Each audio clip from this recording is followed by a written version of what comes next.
Chapter 4700. The Azure Emperor taught her once and then let her learn from the books. He then went to see how his other two disciples were doing. There was no sense of time in the mountains, especially when it came to cultivation. It seemed to pass very quickly. The three children immersed themselves in cultivation and gradually got used to the life and days here. 1 year later, in the morning. Boom! In the heaven and earth controlled by Xianyuan Mose, a bolt of lightning boomed. It reached the 9 heavens and spread in the sky, causing the surroundings to tremble. What's going on? What happened? In another heaven realm, a few sovereigns were having a meeting. Suddenly, they heard the rumbling of thunder. They couldn't help but stand up and walk out. "Let me take a look," one of the sovereigns said. He closed his eyes and released his divine sense to investigate. After a while, he opened his eyes. His expression changed slightly, and he said, "It's the ghost doctor who made the commotion. It should be some heaven-defying pill. This is pill lightning." As soon as his voice fell, another bolt of heavenly thunder rang out, and it was still transmitted into their ears. "It's the ghost doctor from Joe?" They were stunned. They looked at each other and listened to the voice echoing in the sky. One of them said, "Hasn't the ghost doctor been quiet for a few days? I heard she was in seclusion. Why is she refining pills?" The Azure Dragon sovereign Xianyuan Mose failed to break through that day. His soul seemed to have been struck by lightning and disappeared. Now, there's only a faint trace of spiritual energy left in the heaven and earth that he controls. A year has passed and there's still no change. I'm afraid he's really doomed. Compared to whether he's really doomed, I'm more interested to know what kind of pill the ghost doctor refined this time. How did it attract such lightning? One of the sovereigns said. His eyes flashed. He said, "She's already a supreme. If she breaks through and becomes an immortal, she'll really live as long as the heaven and earth. After she ascends, she'll become a powerful cultivator in the immortal world. She'll be the great emperor in charge of the heavens and earth. She'll be the supreme of the world." When he spoke up to this point, the monarch's eyes flickered slightly, and a wisp of dim light flashed through them. He said, "Do all of you remember what we said about the Star of the Phoenix?" They were stunned. They looked at each other. One of them said, "We remember, but we don't know what the heaven's limit means. Also, if she ascends and becomes an immortal, she'll live as long as the heaven and earth. But aren't there powerful cultivators up there too? If she really goes up there, does she really belong? In a place where those almighty beings of the upper immortal realm exist, how could he surpass them and become the supreme being of the world?" "Huh, you don't know." Another person laughed. In fact. But they only knew a little about the immortal world. Most of the people in the immortal world were from clans that had been around for thousands of years. There weren't many who could really become powerful cultivators. Sovereigns like them could control a part of the world and become sovereigns. They were like emperors in the mortal world. Chapter 4701. However, if they were to ascend to the immortal realm and did not have a powerful family behind them, they would have no choice but to become a consecrated member of a large sect or rely on an almighty to become their subordinate. If they did not have a powerful backing, they might even be killed in the immortal realm if they were not careful. This was also the reason why they did not dare to attempt ascension even though they yearned to live as long as the heavens and earth. Those people in the immortal realm were born there and had a higher starting point than them. They did not have to be powerful, but as long as their family was powerful enough, they could do whatever they wanted. As for sovereigns like them, no matter how powerful they were, if they did not have the power to contend against a 1,000-year-old family, they could only endure when they encountered problems. Sigh, I do hope that the ghost doctor can really become the most powerful person in the world. That would be a good thing for us. One of the sovereigns said as he looked at the sky with his hands behind his back and sighed. Since there were people above who did not want Fengjiu to ascend, then her ascension would be extremely dangerous. If she was not careful, she might end up like Xianyuan Mose. Just as they were talking, the third bolt of lightning sounded. Then, everything returned to normal. Based on the ghost doctor's vengeful personality, those people above had better pray that she does not ascend. Otherwise, if she ascends, she will definitely cause chaos in the immortal realm. It's hard to say if those almighty people will be able to keep their positions. Another sovereign said with anticipation in his eyes. While the few of them were discussing, Fengjiu walked out of the pill refining room. Perhaps it was because she had stayed in the pill refining room for a long time. Her clothes were covered in medicinal dregs and she looked a little unkempt. However, her eyes were very clear and the light in her eyes was even more breathtaking. Congratulations, Master, on the completion of the magical pill. Leng Hua, Du Fan and the rest were guarding outside the courtyard. When they saw her coming out, they hurriedly stepped forward to congratulate her. Their faces were filled with joy.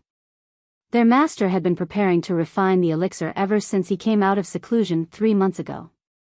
It took him 2 months to prepare the herbs, and just refining this cauldron of elixir alone took him an entire month. Is there any news on the matter I asked you to investigate? Fengjiu asked as he looked at Du Fan and the others. Replying to Master, there are already some clues. We were just waiting for Master to come out and report. Just a few days ago, Luo Yu and Gu Mo went to confirm it. If there is any news, they will report back. Du Fan said. Hearing this, Fengjiu's expression changed slightly. He nodded and said, go to the study later and explain everything to me in detail.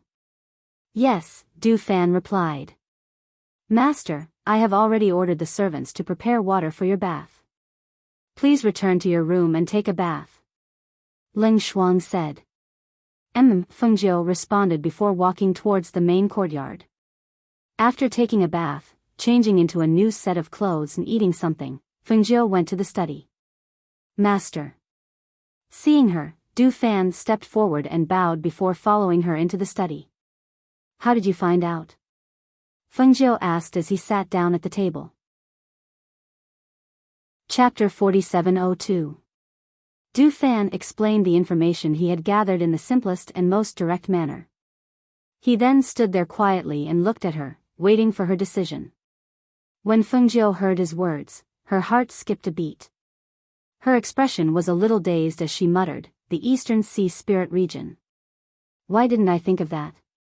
As she spoke, she immediately regained her senses and stood up, saying, I want to go there personally. Hearing this, Du Fan paused for a moment, then said, Mistress, do you want to wait for Luo Yu and the others to send back news before leaving? After all, this is only our guess. We haven't confirmed whether the Yama Lord is there or not.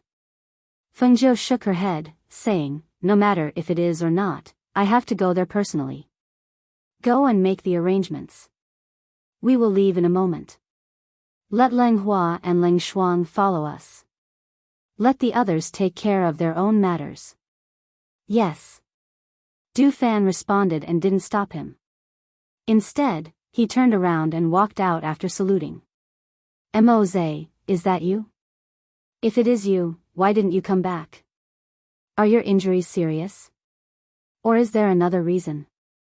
Fengjiu muttered, her hand gently stroking a book on the table. That was the book that he used to sit here and read. Looking at this book now, it was as if he had always been by her side and had never left. The Eastern Sea Spirit region was a sea that stretched as far as the eye could see. Throughout the year, the sea water was so deep that one could not see the bottom. There were also very few waves in the sea. However, in the past year, cultivators had discovered that not only would there be a wave every 3 months, even the beasts in the nearby forests would come to the shore to kneel and howl. This strange phenomenon caused some cultivators to speculate. Could some heavenly treasure have been born in the sea? Or perhaps some divine beast had been born? Or some strange treasure had been born? Quite a few people were tempted. In the past few months, they would avoid the day when all the beasts would kneel down and worship. Instead, they would come to the sea in an attempt to salvage and see if there were any treasures at the bottom of the sea. However, the spirit domain sea was bottomless, and the bottom of the sea was extremely dangerous. Even if there were people with good strength, they would not dare to go down to the sea to search for treasures. especially when there were people who risked their lives to go down to the sea in boats, but were swept into the depths of the sea and died without a corpse. More people only dared to watch and did not dare to take the risk. Luo Yu and Guamo traveled for half a month before arriving at the Spirit East Sea. When they arrived at the seaside and saw the groups of cultivators and mercenaries, they couldn't help but look at each other. I heard that this sea region is extremely dangerous. I didn't expect that there would be so many people who aren't afraid of death coming to join in the fun. Luo Yu raised his eyebrows and smiled. He used his elbow to nudge Guamo beside him and said, "Tell me, how should we go down? Didn't you bring the water-repelling pearl? Let's go down that way. There are fewer people there. It won't cause a commotion." As Guamo spoke, he indicated for him to look to the other side. Luo Yu looked in the direction he indicated. He saw that there were rocks half covering the seaside and there were fewer people.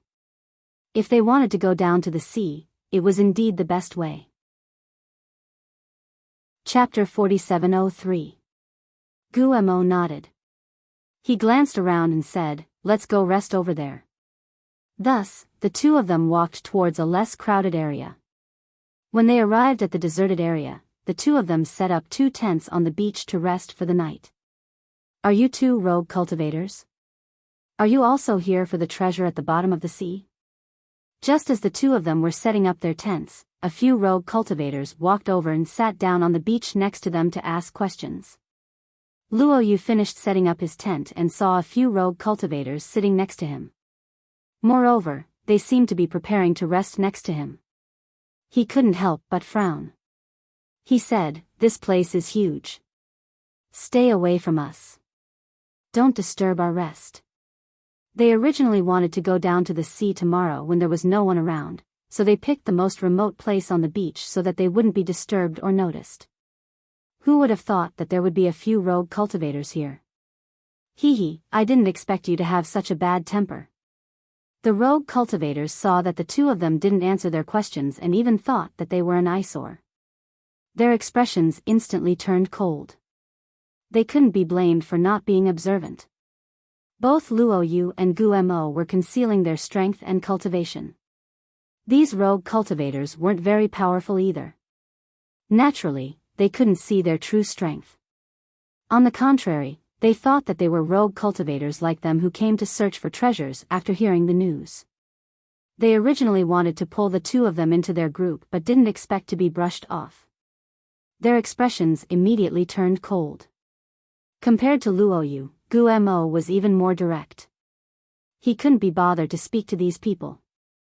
Instead, he released his aura. In an instant, the rogue cultivators who were standing couldn't help but kneel down under the powerful aura. Cold sweat seeped out of their foreheads and their faces instantly turned pale. Their eyes were filled with shock. "Are you going to scram or not?" Guamo asked coldly. The aura of a powerful cultivator pressed down on them like a mountain, causing them to be unable to straighten their backs. Due to the strength of the aura, the blood in their bodies also started to rush. They faintly felt the urge to rush up to their throats. "Spare our lives. We will scram immediately." The leading rogue cultivator begged for mercy under the pressure. As he spoke, he felt blood flowing out from his throat and on the tip of his tongue. Guamo didn't want to take their lives. He retracted his pressure and watched them scramble away before sitting down at the entrance of the tent. TSK, you're amazing. I'll learn from you next time." Luo Yu grinned and patted him on the shoulder. Hearing his mocking words, Guamo didn't reply. Instead, he looked at the sea and said, "Say, if the Yama Lord is really here, is he in the sea?" If that's the case, he didn't say anything because he didn't know how to continue. No matter how powerful a living person was, how could he stay in the depths of the ocean and not come out? Unless there was some secret underwater palace or ancient ruins under the sea. Otherwise, how could a person block all 6 senses and stay in the sea and not come up? Chapter 4704. The two of them were silent as they sat by the tent, watching the waves crash against the sea with the wind, the next morning, when the sky had just brightened, the two of them entered the water from the side. As the water avoidance pearl in Luo Yu's palm spun, the water automatically moved to the sides, revealing a path into the sea. The two of them walked in. After they entered, the sea behind them closed up and returned to its original state. They gradually went deeper and deeper. At first, they could still see the scenery at the bottom of the sea due to the early morning light. Gradually, when they reached the depths, they could only see darkness around them. It was a place where the sunlight could not reach. The depths of the sea were filled with a mysterious aura. As they explored the sea, a few cultivators with higher cultivations on the surface of the sea faintly sensed something. They rose into the air and used their spiritual sense to scan the bottom of the sea. They could not help but be surprised. Someone went into the sea. And judging from the movement of the water, the other party should have a water avoidance pearl. What? A water avoidance pearl? Who would have such a treasure? When the people by the sea heard this, they couldn't help but exclaim. They looked at the sea, but they couldn't see anything. They could only see some faint ripples on the surface of the sea. After a while, they disappeared without a trace. As time passed, Luo Yu and Gu Mo's search area at the bottom of the sea gradually widened and deepened. In the sea, the two of them released their pressure. Hence, the water monsters at the bottom of the sea did not dare to approach them. Furthermore, with the water avoidance pearl protecting them, they were relatively safe. The two of them searched from dawn to dusk. When they reached the bottom of the sea, there was not much difference between day and night to them. Hence, they did not plan on going back to rest. Instead, they continued to release their spiritual sense to search. Wait! Gu Mo suddenly called out and pulled Luo Yu back. What's wrong? Did you discover something? Luo Yu stopped and turned around to ask. Over there. My spiritual sense seems to have encountered something that I can't get close to. Let's go in that direction. Gu Mo held a luminous pearl in one hand to illuminate the area and pointed in a dark direction with the other hand. Alright, let's go there and take a look. Luo Yu controlled the water avoidance pearl to change direction and walked in the direction Gu Mo had pointed. Under their feet, the seaweed, corals, and rocks of various colors entered their eyes. The water around them was clear and blue, especially under the illumination of the night pearls. It was even more beautiful. With great difficulty, they finally made a discovery. The two of them quickened their pace and headed in that direction. As they gradually got closer, they discovered that they were unable to get any closer. This was because about 10 meters in front of them, there was a powerful aura protecting the central point. Not only were they unable to approach, even their divine sense was unable to penetrate that powerful aura to explore what was in the depths. This aura seems to be the aura of an ancient divine beast. Moreover, it seems to be somewhat similar to the aura of the green dragon, Gu Mo said thoughtfully. He looked at the dark place in front of him and his heart skipped a beat. Could the Yama Lord be in there? He looked at Luo Yu and asked. Chapter 4705. Gu Mo looked at him and asked, Are we not going to investigate? How? That aura is so strong, can you even get close?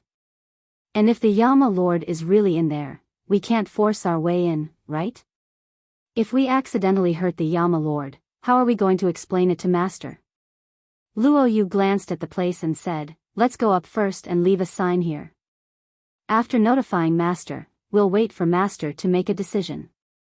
After all, even if we can't get close, it doesn't mean that Master can't. Hearing this, Gu Mo nodded. Then let's go. Luo Yu held the water avoidance pearl in his hand and rose up with Luo Yu, directly flying up to the surface of the sea. When the two of them flew up, it took them about half an incense's time to fly up from the bottom of the sea and stand on the surface of the sea. I didn't expect to go so deep. If it wasn't for the water avoidance pearl, I'm afraid we wouldn't have been able to enter this deep sea. Luo Yu exclaimed. After the two of them came out of the water, they looked around and realized that they couldn't see the seaside anymore. Because the sky was dark, everything was pitch black and their vision was obstructed. Guemo took out a flying ship from the space and the two of them jumped onto it. The flying ship didn't fly away but stopped above the place where they came out of the sea. I don't know if Master is out of seclusion. I'll contact Du Fan or Leng Shuang first and inform them of the news we found here.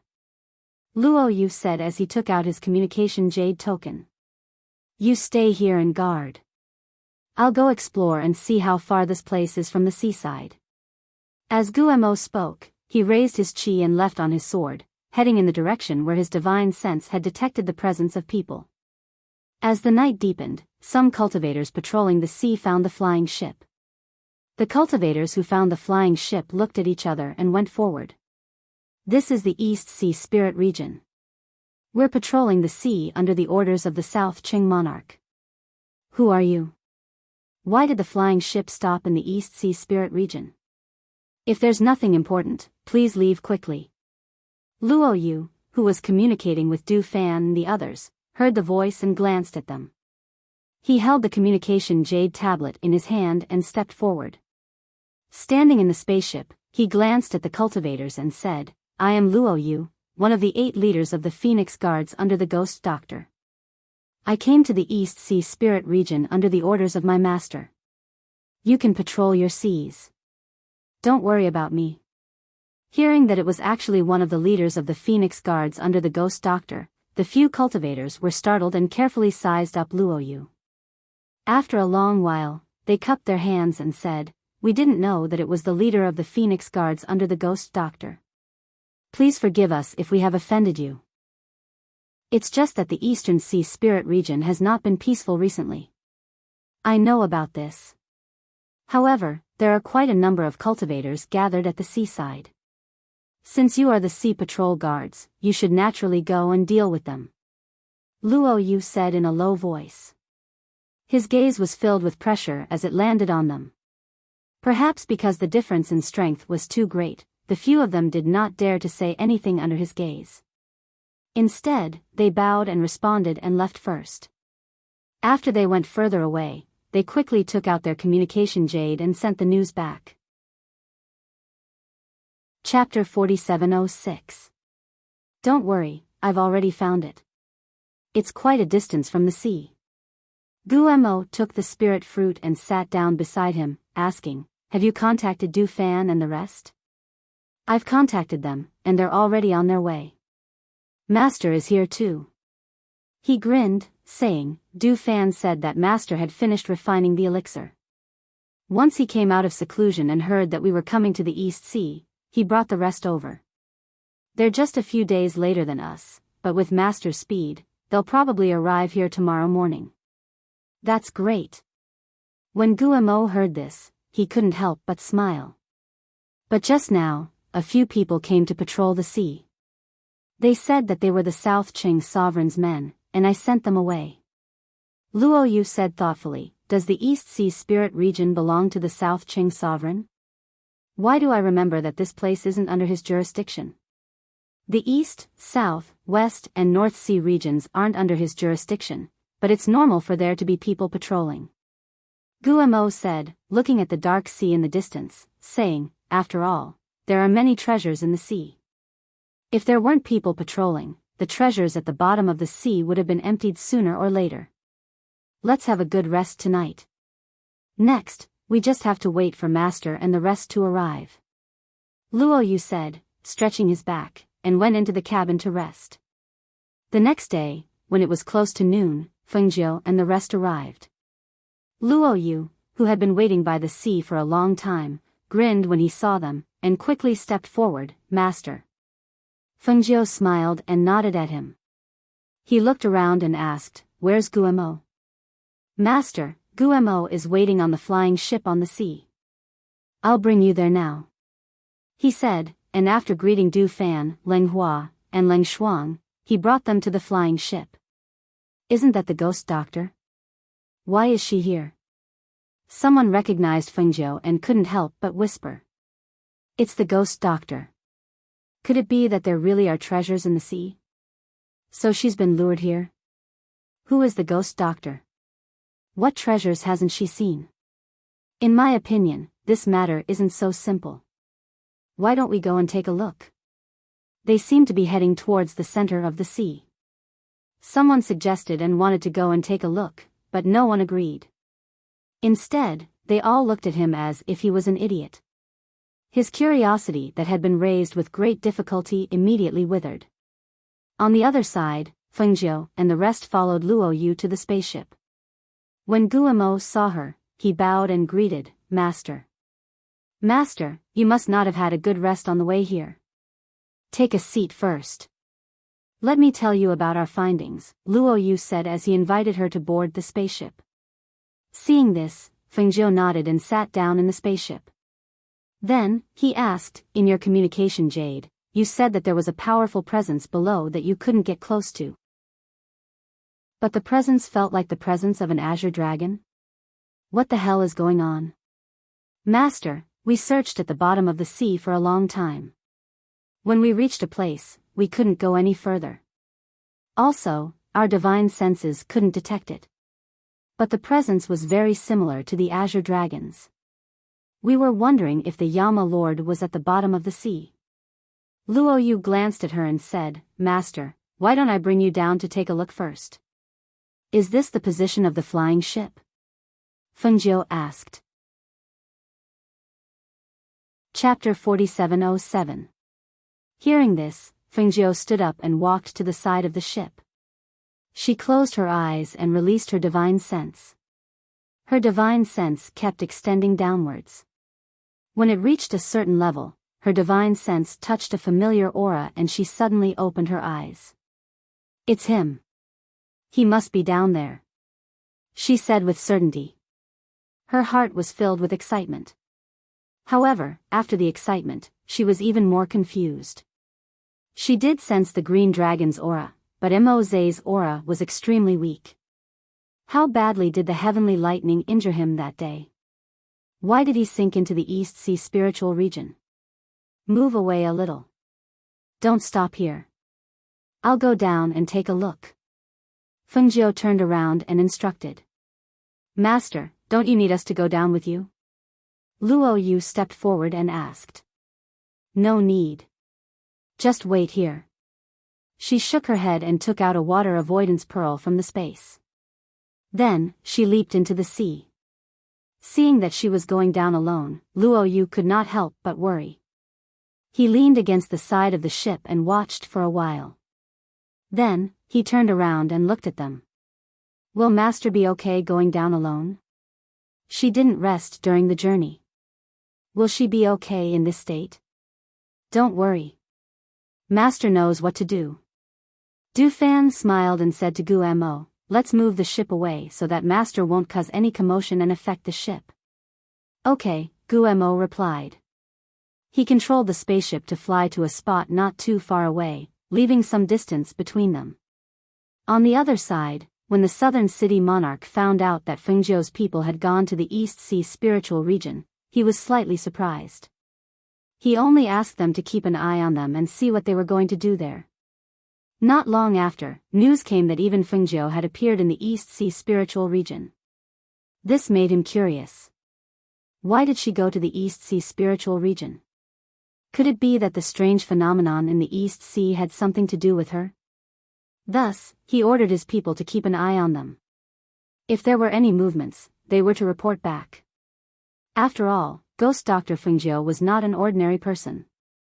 Naturally, she could not be treated in a normal way. Compared to the southern city monarch's guesses and curiosity, Fengjiu was now deep in the sea. A water avoidance pearl and a luminous pearl floated in front of her. The spiritual aura around her also created a current so that the surrounding seawater could not splash on her body. She slowly walked forward step by step and came to the place where the aura was surging. Indeed, it felt like a protective shield. Although the luminous pearl's radiance was shining, it could not be seen very far. Thus, she closed her eyes and concentrated her divine sense in front of her. At this moment, she felt that the pure spiritual aura in the sea was surging slightly and seeping into the place protected by the current. It was as if something was absorbing the pure spiritual aura in the sea. The azure dragon's ancient aura was surging, and her divine sense could even see that in the center of the defensive barrier, the azure dragon's aura was protecting a sleeping figure. And that person was her husband, Xianyuan Mose, whom she had been unable to find all this time. Mose, Mose, she called out softly and repeatedly, trying to wake him up. However, he was sleeping peacefully, as if his 5 senses and 6 senses were sealed. Chapter 4708. Her voice was so soft that it was almost inaudible at the bottom of the sea. She stood there quietly and calmed herself down. Then, she stretched out her hand and pressed against the aura in front of her. The spiritual aura on her body surged along with the ancient pressure in her body. A pure spiritual aura gushed out from her palm. The surrounding seawater surged because of the surging aura on her body. As her palm turned, a clear shout came from her mouth. Break! A clear shout that contained a powerful pressure and aura came out. The sound shook the water in the sea, and on the surface of the sea, each wave was more turbulent than the last. As soon as Fengjiu's voice fell, a visible spiritual aura spread out from her palm. In the bottom of the sea, there seemed to be a faint cracking sound. Then, the isolated aura dissipated in the bottom of the sea and disappeared into the seawater. The isolated aura dissipated. Under the illumination of the night pearl, the scene in the water in front of her gradually became clear. She saw him floating in the water with a pure spiritual aura surging from his body. The azure dragon's aura wrapped around him and protected him very well. She quickly walked up to him and reached out to hug him. However, the moment she touched him, she was stunned.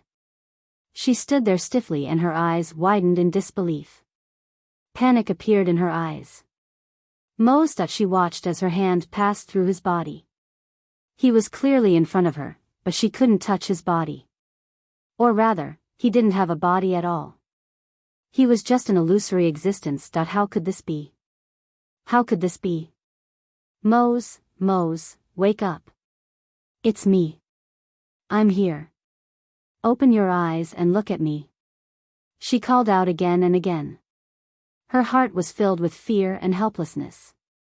He was clearly here and right in front of her, but in reality, she couldn't touch him.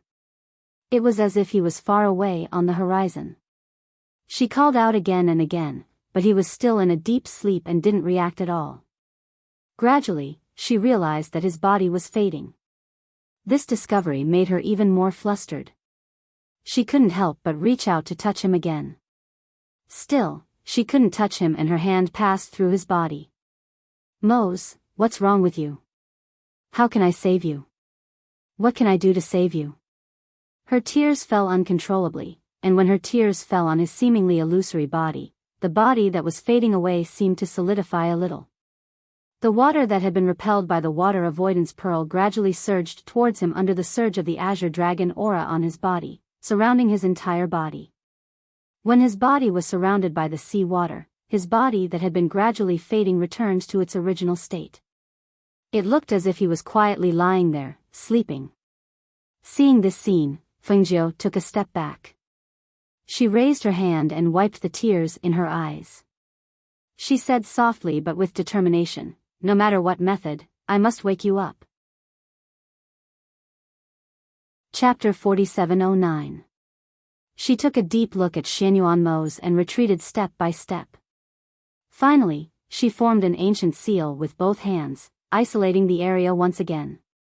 As the enchantment spread out, a layer of water rippled around her. In the next moment, she flicked her sleeve and put away the luminous pearl. Holding the water avoidance pearl in her hand, she spun around and headed towards the surface of the sea. Du Fan and the others were waiting in the airship. They watched the waves on the surface of the sea surge up several feet high.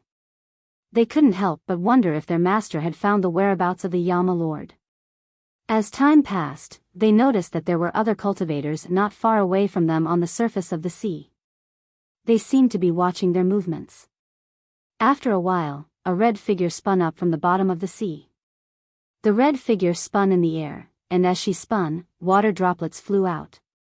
After a while, the wet dress became dry again, and there was no trace of water on it. Master.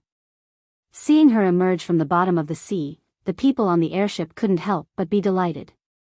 However, after a moment of surprise, they realized that their master had come out alone. The Yama Lord was still nowhere to be seen. For a moment, they couldn't help but look at each other, and the smiles on their faces faded. Fengjiu stood on the surface of the sea for a long time. His red robes fluttered in the wind, and his ink-black hair fluttered. His beautiful face carried a hint of coldness. His gaze contained the pressure of a superior person as he faintly swept across the people around him. Then, he gathered his chi and swept over to the airship. Send a message back. Send a group of Phoenix Guards to patrol this area. Fengjiu ordered indifferently. Hearing this, the few of them looked at each other. Luo Yu used his elbow to lightly nudge Du Fan beside him, indicating that he should ask the question.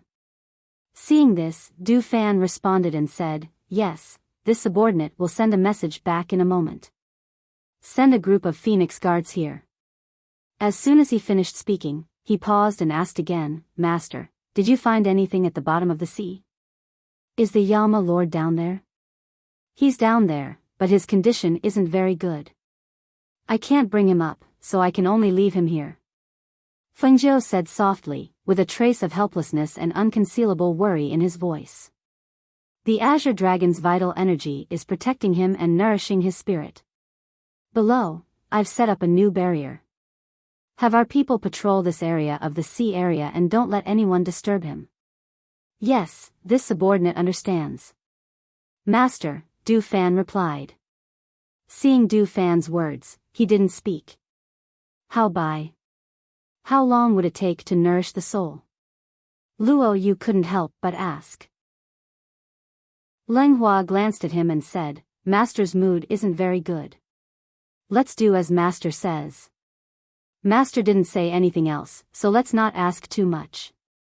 "Yes, I understand," Luo Yu replied. He glanced at the sea surface and couldn't help but sigh. "Should we park the spaceship here or go to the beach?" Guo asked the few of them. Chapter 47:10. On this day, Fengjiu did not come out after entering the cabin. Du Fan and the others knew that she must be in a very low mood and did not dare to disturb her. At this time, they could only leave her alone to calm down. Fengjiu stayed in the cabin for a day. During this day, she thought about a lot of things. In the end, she sorted out her emotions and made up her mind. It was not until the next morning that she walked out of the cabin. "Master, you're awake?" "Master, take a seat first. I'll get you a cup of water." Leng Shuang saw her come out and said with a smile, "No need." Fengjiu gestured and walked to the side of the ship. She looked at the sea and said, "Call them all out. I have something to tell them." "Okay." Leng Shuang responded and then went to knock on the cabin door where the others were resting. "Master." Du Fan and the others came out and came in front of her. They bowed to her. Fengjiu turned to look at them and said, "I'm going out to travel and train my mind in preparation for ascension. I called you all out to tell you to guard this place well and not let anyone disturb him in the bottom of the sea. After the Phoenix Guards arrive here, one of you will have to take the lead to guard this place every once in a while." Hearing her words, everyone was startled. They looked at each other and said in unison, "Master, don't worry. We will definitely guard this sea area well and not let anyone disturb the spirit of the Yama Lord." After they finished speaking, Luo Yu could not help but ask, "Master, how long will you be traveling for? How long will you be back?" Fengjiu shook her head and said softly, "I don't know." She turned to look at the sea and said, "What I lack is an opportunity. Moreover, too many things have happened in the past few years. There are too many things in my heart. I also need to walk around and see the various states of the world. I need to polish my state of mind and prepare for ascension." She looked at the sky and said coldly, "When a supreme being ascends, if he succeeds, he will live as long as the heavens and the earth.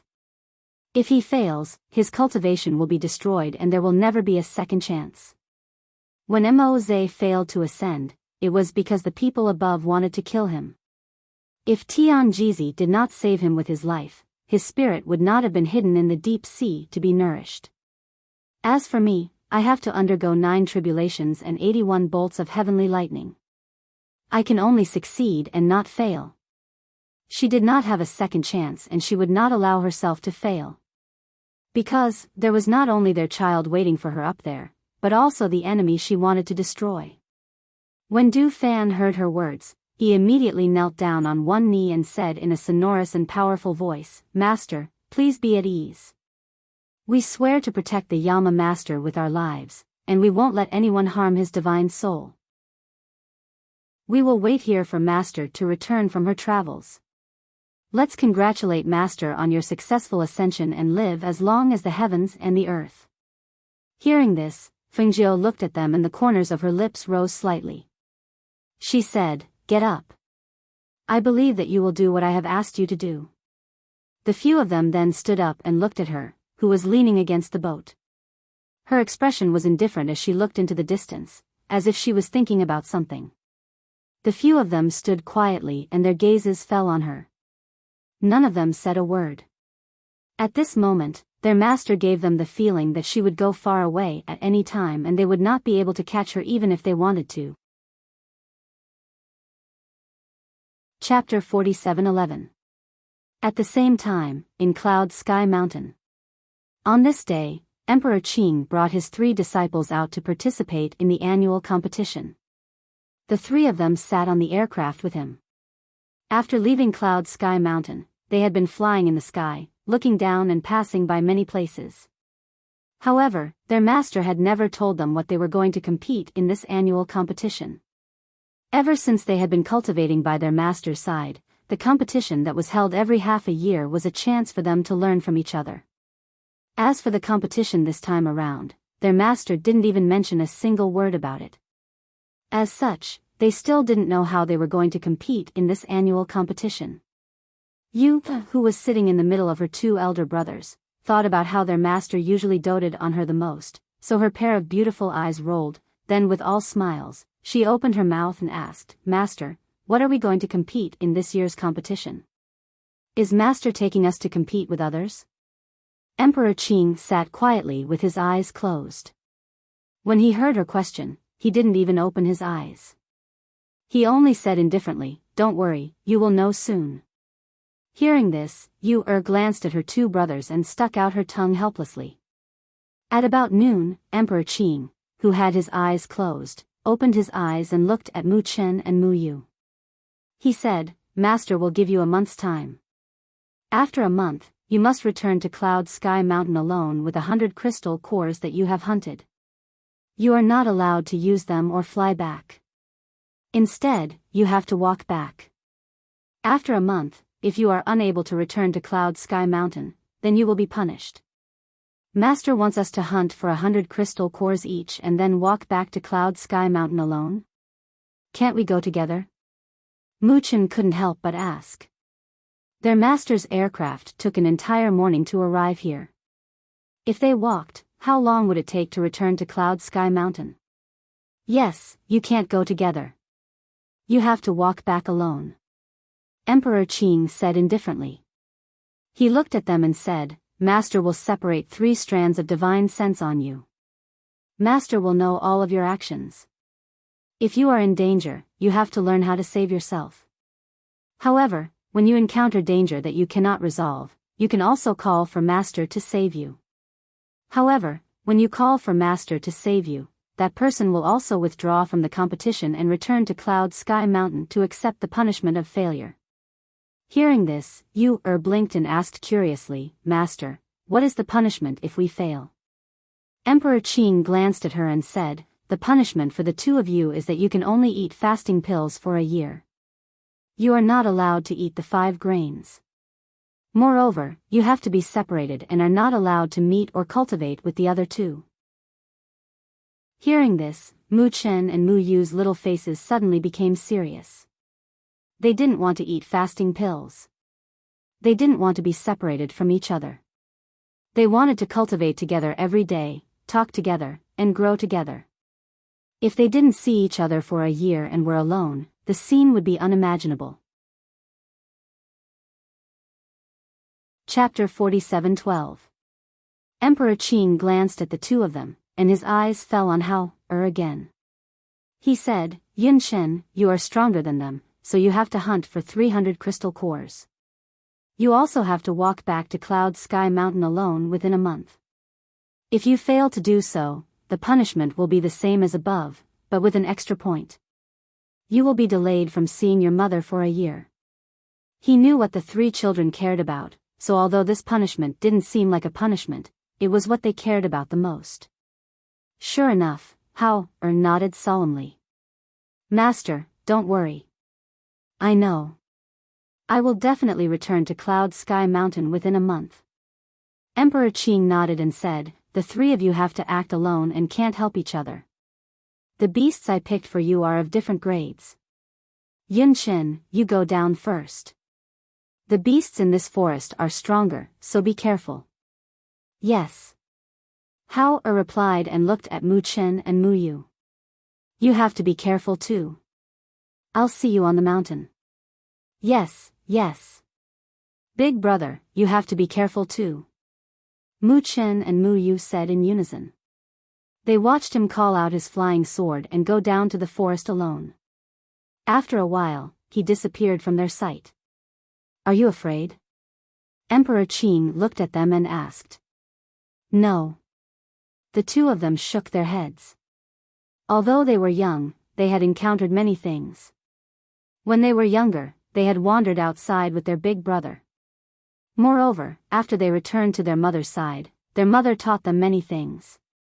They had also learned a lot from their master.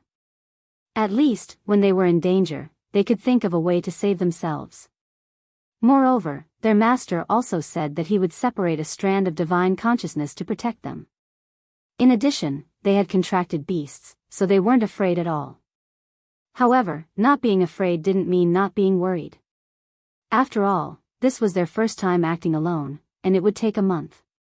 Looking at the expressions in their eyes, Emperor Qing smiled slightly and said, Don't worry, go down. He sent the two of them to different parts of the forest and didn't stop. He just told them to be careful and left. The three children were in the same forest, but in different places. When they were alone, the feeling of isolation and helplessness hit them in the face. Other than themselves, there were only trees and weeds, and the faint roars of beasts that could be heard. After Hao landed, he quickly scouted the forest to look for prey. 3 crystal cores meant that he had to kill 300 beasts and then leave this place on foot. However, he only had a month's time. It could be said that time was very tight.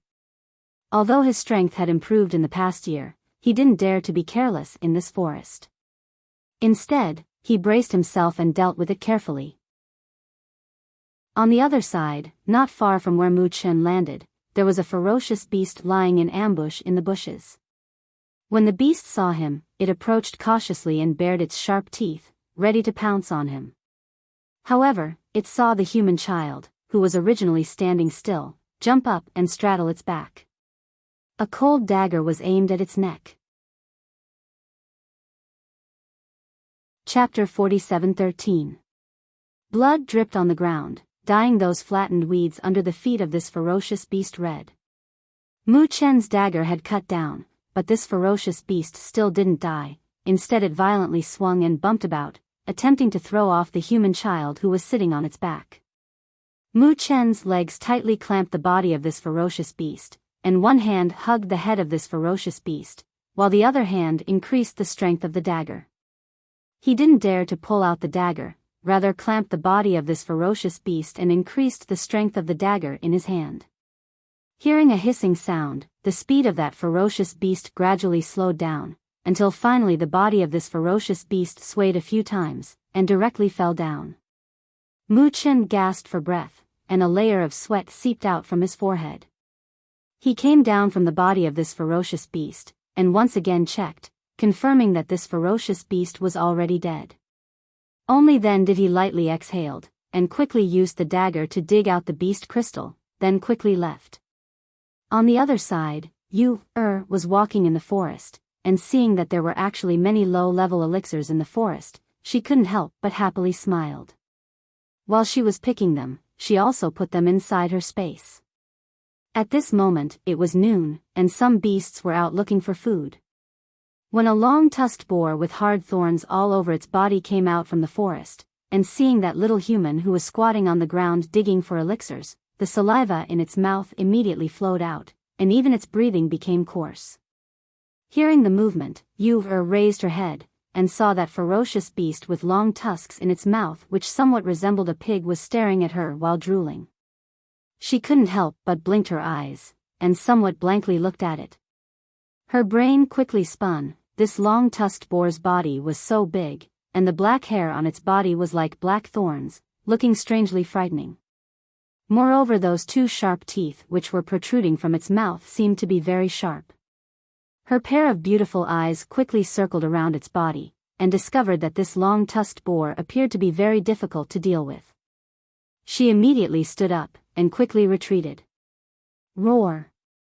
Seeing her move, that long-tusked boar issued a beast roar, and with a big stride, it pounced towards Yu-Er.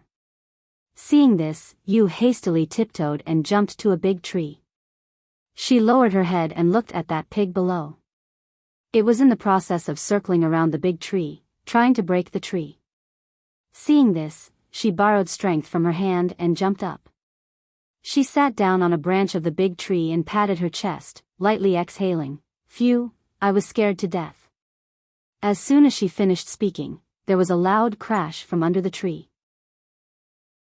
The tree shook a little, and she, who was sitting on the tree, also swayed a little. She was so frightened that she quickly hugged the tree to stabilize her body. She lowered her head and saw that the tusked boar was ramming into the tree. Pieces of bark were falling off the tree. Seeing this, her beautiful big eyes turned and a sly light flashed across them like a fox. She took out a slingshot from her space, and also took out an iron ball. Aiming at the head of that ferocious beast below, she fiercely shot the iron ball. The iron ball shot and fell on the head of that ferocious beast. Although it wasn't fatal, but it was still painful, causing that ferocious beast to roar even more. But after Yu shot several iron beads in succession, that ferocious beast raised its head and roared towards her. Immediately the slingshot in her hand was pulled open again, and a pill flew out and directly entered the mouth of that ferocious beast which was roaring loudly. Chapter 47:14. She looked from the tree, and after that ferocious beast swallowed the medicine she had thrown into its mouth, it lowered its head and roared like a human, as if it wanted to spit out the medicine in its mouth. She grinned and once again shot an iron ball towards it. Roar! That ferocious beast raised its head and roared towards Yu-Er, as if it had been provoked. Its two legs moved on the ground, and it seemed to want to jump up the tree. Merely, insignificant tusked boar, even if it was a ferocious beast, it was still unable to climb up the tree. After trying twice, it howled, then unexpectedly turned around and ran away. Seeing this, Yu-Er chased after it with a beaming smile. She was determined to get the crystallic nucleus of this prey. She couldn't let it run away. Yu-Er's pill gradually took effect along with the running of that ferocious beast. The speed of that ferocious beast gradually slowed down, and finally with a bang, it knocked down in front of a tree. Hee hee. Yu-Er grinned and followed after it. She didn't approach it, rather picked up a branch and poked it. Seeing that it was not moving, she walked forward. She took out her dagger and slit the tusked boar's neck. When the dagger slit its throat, the tusked boar's body twitched as if it was about to wake up. However, it died because of the fatal slash. She dug out that crystallic nucleus, and also took out some low-level elixirs that she had picked before, and after crushing them, she smeared the juice on the body of this ferocious beast. After that she took out a small flag used to set up formation from her space, and set up a formation in the surroundings. After that she found a place to hide. She was small and her strength was also not big, and her battle prowess was not as strong as her two elder brothers. So it was also not that easy for her to gather 100 crystallic nuclei. But she could use her brain, and she could use the things she had learned. Like this, she didn't need to worry about hunting less than 100 ferocious beasts. 3 people were scattered in 3 corners of this forest. Because they knew that their master would secretly protect them, they didn't need to worry about other people, and only focused on their own matters. 6 days later, was hiding inside a small cave, counting the number of crystallic nuclei she had hunted these days. 48, 49, 50, 53. She looked at the small pile of multicolored crystallic nuclei in front of her, and her eyes shined with excitement. 53 nuclei. I still need 47 nuclei to gather 100 nuclei. She seriously counted with her fingers, while muttering, 53 nuclei, I used 6 days' time, almost killed 9 ferocious beasts. If I want to gather 100 nuclei within 10 days, then in the following 4 days, in 1 day, I have to. She blinked her eyes and seriously counted with her fingers as she muttered to herself. That serious look on her face made her look a little silly and adorable.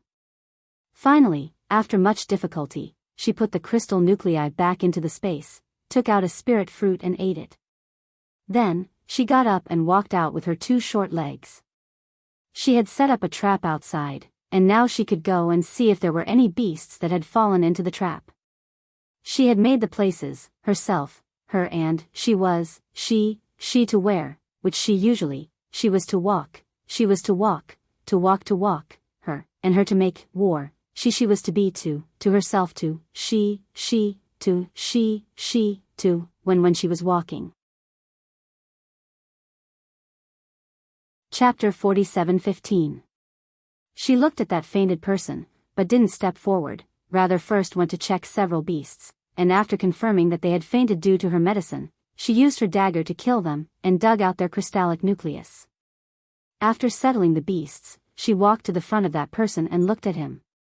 The other party seemed to be 7 or 8 years old little boy, and there were wounds all over his body. Some seemed to be wounds caused by the claws of beasts, but there were also some wounds caused by swords. She had studied medicine for quite some time, so naturally she could also see that the wounds caused by swords were very serious, and ought to be caused by the determination to kill him. She took out a small bottle from her space, and after opening it, she placed it in front of that little boy's nose and let him smell it. After a while, she saw his eyelashes lightly trembling, and he opened his eyes. However, after the other party opened his eyes, his hands instinctively pushed her away. She didn't notice, and directly fell to the ground. Why are you pushing me? Unhappily glared at him, then patting her clothes, she stood up and said, I saved you. The little boy was startled, as if he saw that the person before his eyes was a little girl who was even younger than him. He immediately became somewhat nervous, and also somewhat embarrassed, and said, I'm sorry, I didn't mean it. Just after speaking, the little boy lowered his head, and with red eyes, tears fell down. Seeing this, Yu couldn't help but was startled, and promptly said, I also didn't hit you, and also didn't scold you, why are you crying? It was fine if you, didn't ask, because when she asked, the little boy suddenly cried, I am trapped here and can't go out, I am trapped here for a whole night, and there are also several ferocious beasts here, I am afraid that I will be eaten by them. Hearing these words, Yu blinked her eyes, then looking at him, she somewhat blankly asked, how did you run in here? You ran into this formation, could it be that when you came in, these ferocious beasts also didn't faint? So you stayed with several ferocious beasts for a whole night? Someone wanted to kill me. I ran and ran, but I couldn't get out of here. There were a few ferocious beasts here. The wounds on my back were caused by those ferocious beasts. Later, I climbed up a tree to avoid being eaten. After that, I fell down and fainted. He wiped his tears and cried. His voice was choked, but his words were still clear. Hearing this, Yu somewhat embarrassedly scratched her little braid, and embarrassedly said, that, this formation was arranged by me, I used it to catch ferocious beasts, but I didn't expect that someone would break in. She had put medicine to lure ferocious beasts, and some medicine that would make ferocious beasts faint after smelling it for a long time. It was a miracle that this person was not eaten by those ferocious beasts after entering the array she had set up. You set up the array? The little boy stared at the little girl who was even shorter than him in disbelief. Yes. This array was taught to me by my master. Not to mention you, even if Jindan's stage cultivators came in, they also wouldn't be able to get out. She said while beaming with smiles. Then staring at the wounds on his body, she said, I will help you bandage your wounds. The wounds caused by ferocious beasts must be cleaned, otherwise it will get infected. Finished speaking, didn't wait for him to speak, and took out medicine to help him clean and bandage his wounds. Hearing the rumbling sound coming from his stomach, she happily said, I will treat you to eat meat. I have been here for several days, but I haven't met a single person. You are the first person I have met. Chapter 47:16. Looked at him with a beaming smile, but didn't answer, rather said, This place is very dangerous, you should quickly leave. Otherwise if you encounter ferocious beasts, it will be troublesome. I know which way to go out, I will tell you. The little boy was dumbfounded for a moment, then somewhat hesitantly said, I can't go to the path I came from, those people will definitely be guarding there, and if I go out, they will kill me. Rest assured, there is more than one path leading to the outside. Said with a beaming smile, then took out a piece of dried meat from her space and handed it over to him, then said, I roasted this yesterday, you can eat it. Many thanks. The little boy answered, then after receiving the dried meat, tore off a piece and ate it, then asked, Are you also going out with me? I'm still not going, I still haven't finished my matter here. I still have to stay here for another 4 days. She shook her head, then walked over and removed the formation. Then after walking for a period of time, she pointed at a direction and said, You can go out by following this direction.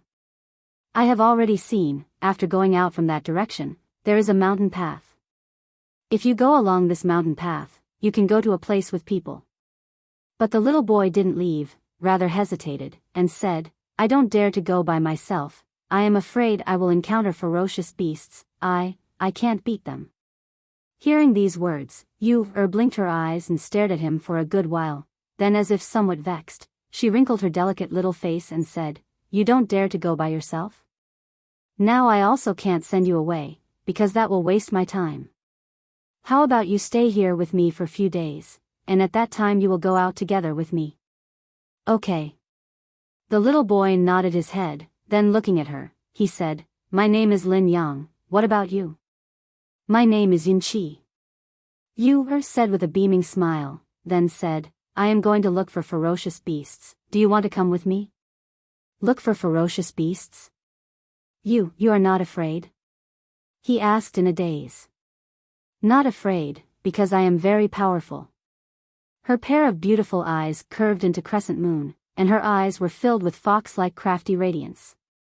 When Lin Yang heard this, he hesitated for a moment before saying, Then I'll go with you to take a look.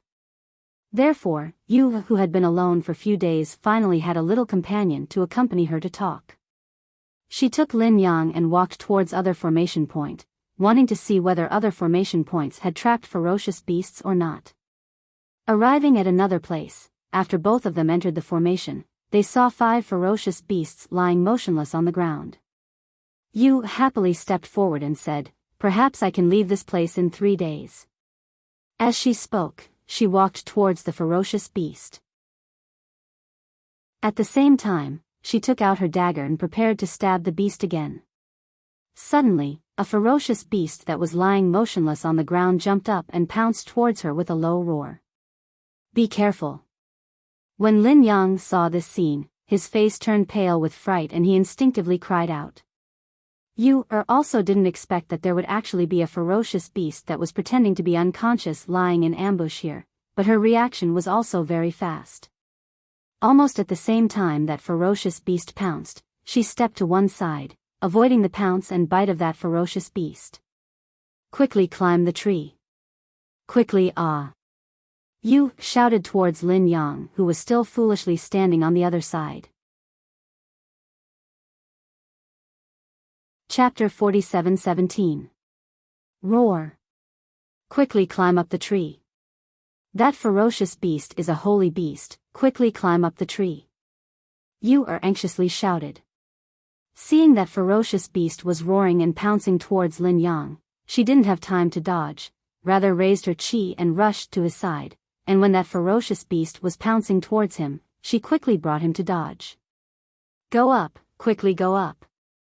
Yu-Er pushed him, and borrowed his strength to let him climb up the tree first.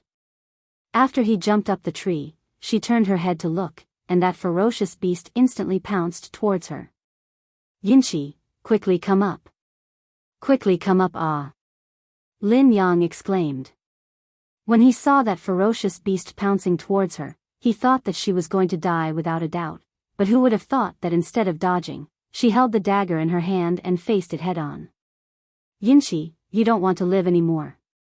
He shouted loudly, and was as anxious as an ant on a hot pan. At this moment, Yu-Er didn't pay attention to him, rather raised her spirit to 120%. Although she had used medicine to deal with those ferocious beasts in this period of time, and thus easily dug out the crystallic nucleus, but her skill was also trained by her master and 2 brothers, so even if she couldn't compare with her 2 brothers, but she also wasn't that weak. Now that this ferocious beast was about to pounce and bite her, even if she dodged again and again, she wouldn't be able to solve the problem. Since it was like this, she might as well fight with all her strength. Roar. The roar of the holy beast resounded, causing her ears to ring. Although there was an ancient mythological beast within her body, but in order to not let them sense the ancient mythological beast within their body, their master had sealed the aura of their body. Otherwise, not to mention this holy beast, even if a mythological beast appeared, it also wouldn't dare to approach her side. She used the exquisite agility skill that she had painstakingly trained for 1 year to dodge, and taking advantage of this opportunity, she stabbed the dagger in her hand towards the buttocks of that holy beast. The sound of the sharp dagger stabbing into the buttocks of that holy beast was accompanied by the blood-curdling scream of that holy beast. Because of the injury on its buttocks, that holy beast became even more violent, and violently pounced towards Yu-Er. Yu-Er nimbly dodged using her petite figure, and seeing that holy beast pouncing towards her, she clenched her teeth, and instantly bent her waist, and got under the body of that ferocious beast, then stabbed the sharp dagger in her hand upwards. Roar. Blood as if a blood pillar splashed out, sprinkling all over Yu-Er. After she stabbed that holy beast, she nimbly turned around and flashed out from under its body, then quickly retreated to dodge. As for the holy beast, it roared and scurried for a few meters before its body twitched and collapsed. Soon, the ground was dyed red with its blood. The holy beast twitched a few times before stiffening and dying. Seeing this scene, Yu-Er took a deep breath, and her hand that was holding the dagger slightly trembled. That dagger she had stabbed too ruthlessly, and her strength was extremely heavy, to the extent that her hand that was holding the dagger was somewhat unable to open. However, when she saw the ferocious beast lying motionless on the ground, she knew that this time, the ferocious beast was dead. Thinking that in addition to obtaining the crystal core on its head, he could also obtain the inner core in its body, he couldn't help but feel a little excited. After taking a deep breath, he walked forward. Chapter 47:18.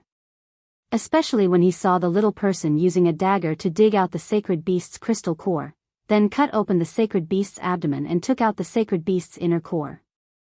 That bloody scene and the little person seemed very strange no matter how one looked at it. At this moment, he couldn't help but guess, in the end, what kind of family's child was this Yinchi? She was obviously younger than him, moreover she was still a little girl, but how could her courage be so big? Lin Yang, today let's roast some meat to eat. Freshly roasted meat will be more tender and more delicious, moreover this is still a holy beast, so we can make its meat into jerky. Yu said with a beaming smile. Staring at this holy beast on the ground, she was already thinking about how to eat it. However, after a long time, she didn't hear any movement, so she raised her head to look, and saw he was hugging a big tree with a stiff complexion, so she waved her hand and called, "Quickly come down, ah." Help me pick up the branches, you have to do something to have something to eat. Okay, okay. He swallowed his saliva and answered, then coming down from the big tree, he carefully walked to her side, then looking at her, he asked, Yun-Chi, you, in the end who are you? How can you kill such a holy beast? I already said that I am very powerful. She mysteriously smiled, then quickly finished off other few ferocious beasts, and putting away the crystal core, she said, help me drag this holy beast back to the cave, then pick up the branches, I will teach you how to roast meat. Seeing she didn't say anything, he had no choice but to agree, then helping her to drag that holy beast out of the formation, they arrived at a small cave. Is this the place where you live? Lin Yang looked at the cave. This small cave was approximately 2 meters deep, and there were trees all around, so it was not too easy to find. I will live here these few days.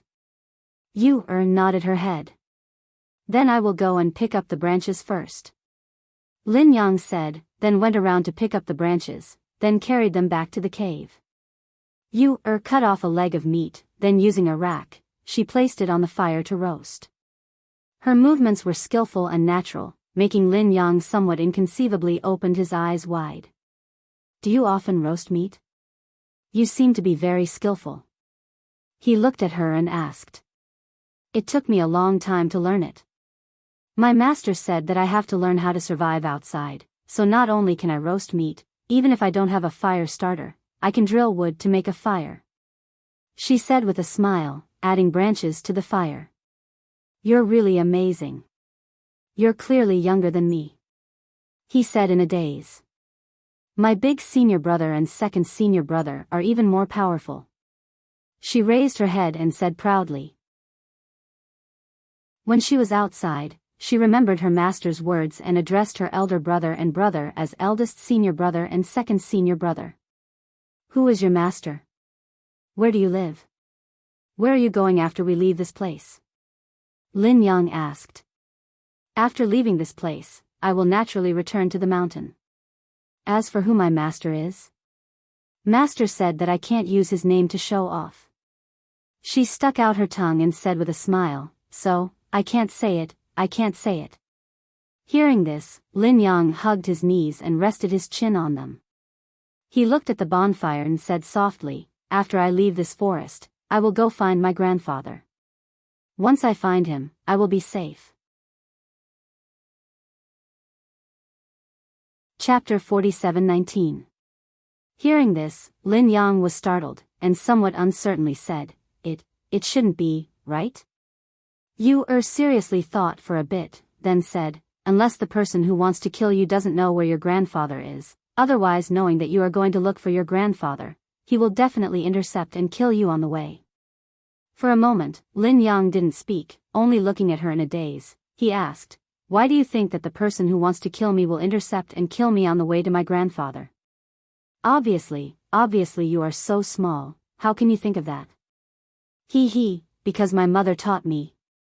My mother said, when encountering a matter, I must use my brain more. If I don't use my brain, sometimes I won't even know how I died. Thinking of her mother, a joyful smile appeared on her small face. My mother is a very, very powerful person. She taught me a lot of things. Although I haven't learned them all, my mother said that I'm very smart.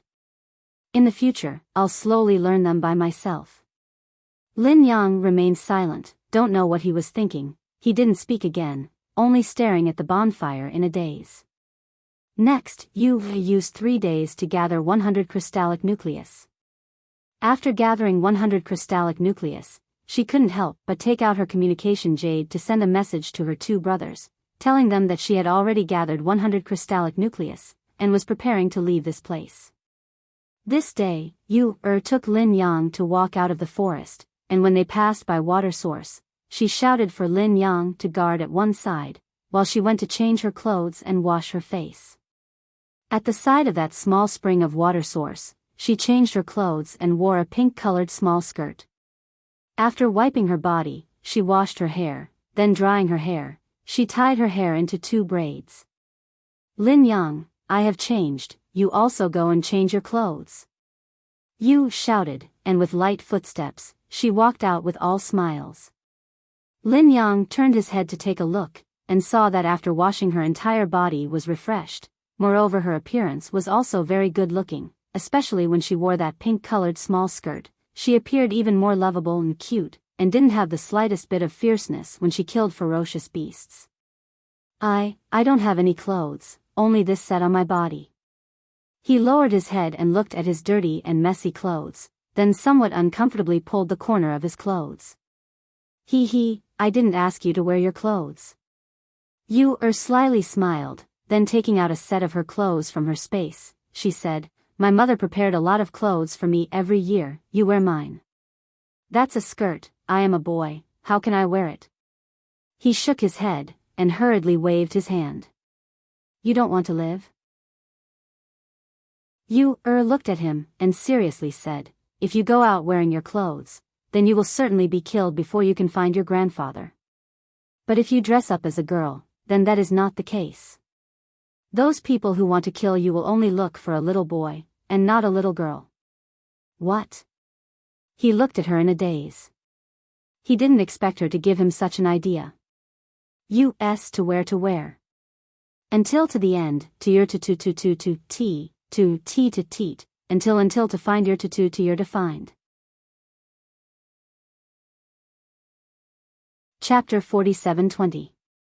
After a while, Lin Yang, who had changed into a girl's clothing somewhat embarrassedly, walked out.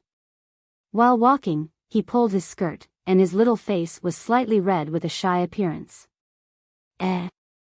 You look very good wearing women's clothing." Yu's eyes lit up, and beaming with smiles, she looked at him. But I feel strange." He pulled his skirt, and again looked at this beautiful sky blue-colored dress, and his heart had an indescribable feeling. No, it's very good, I'll help you tie your hair."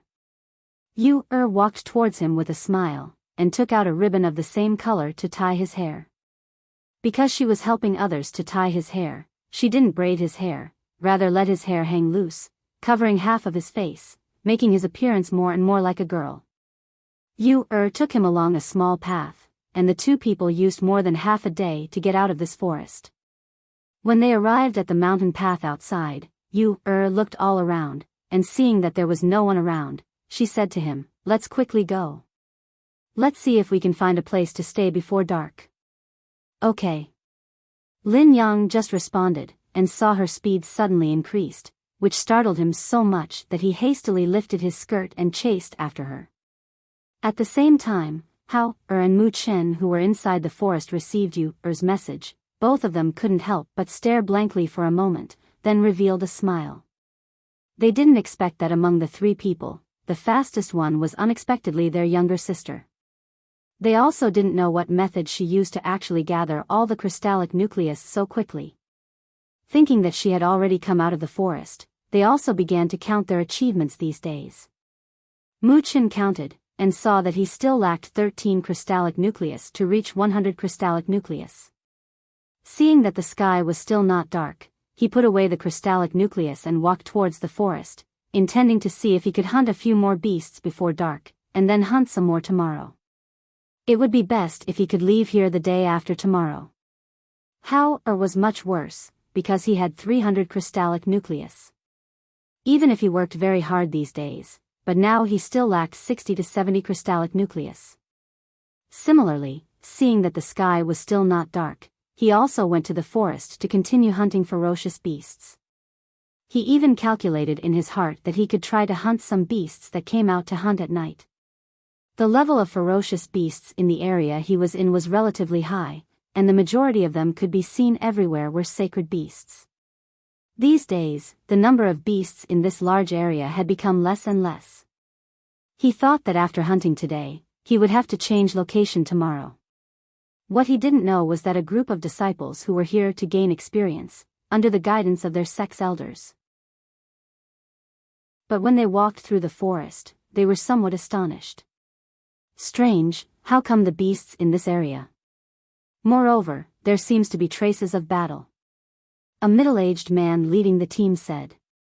He looked at the elder beside him and said, "Third elder, do we need to go somewhere else?" Let's walk a bit more, perhaps some clan had come here to gain experience. That elder said, and his footsteps paused, because he heard the faint roar of beasts coming from the forest. There are roars of beasts, should we go and take a look? The middle-aged man asked. Chapter 47:21. Yes. The two young disciples responded and walked forward. Rest here, the elder said to the others. The two young disciples searched for the source of the sound. Before they even got close, they felt a surge of air. They glanced at each other and used the trees as cover to look ahead. When they saw it, they couldn't help but be shocked. The two of them didn't even bother to hide. They even forgot about the elder's orders and jumped out, crying out at the same time. Be careful. How, who was about to make a move, glanced in the direction of the sound and frowned.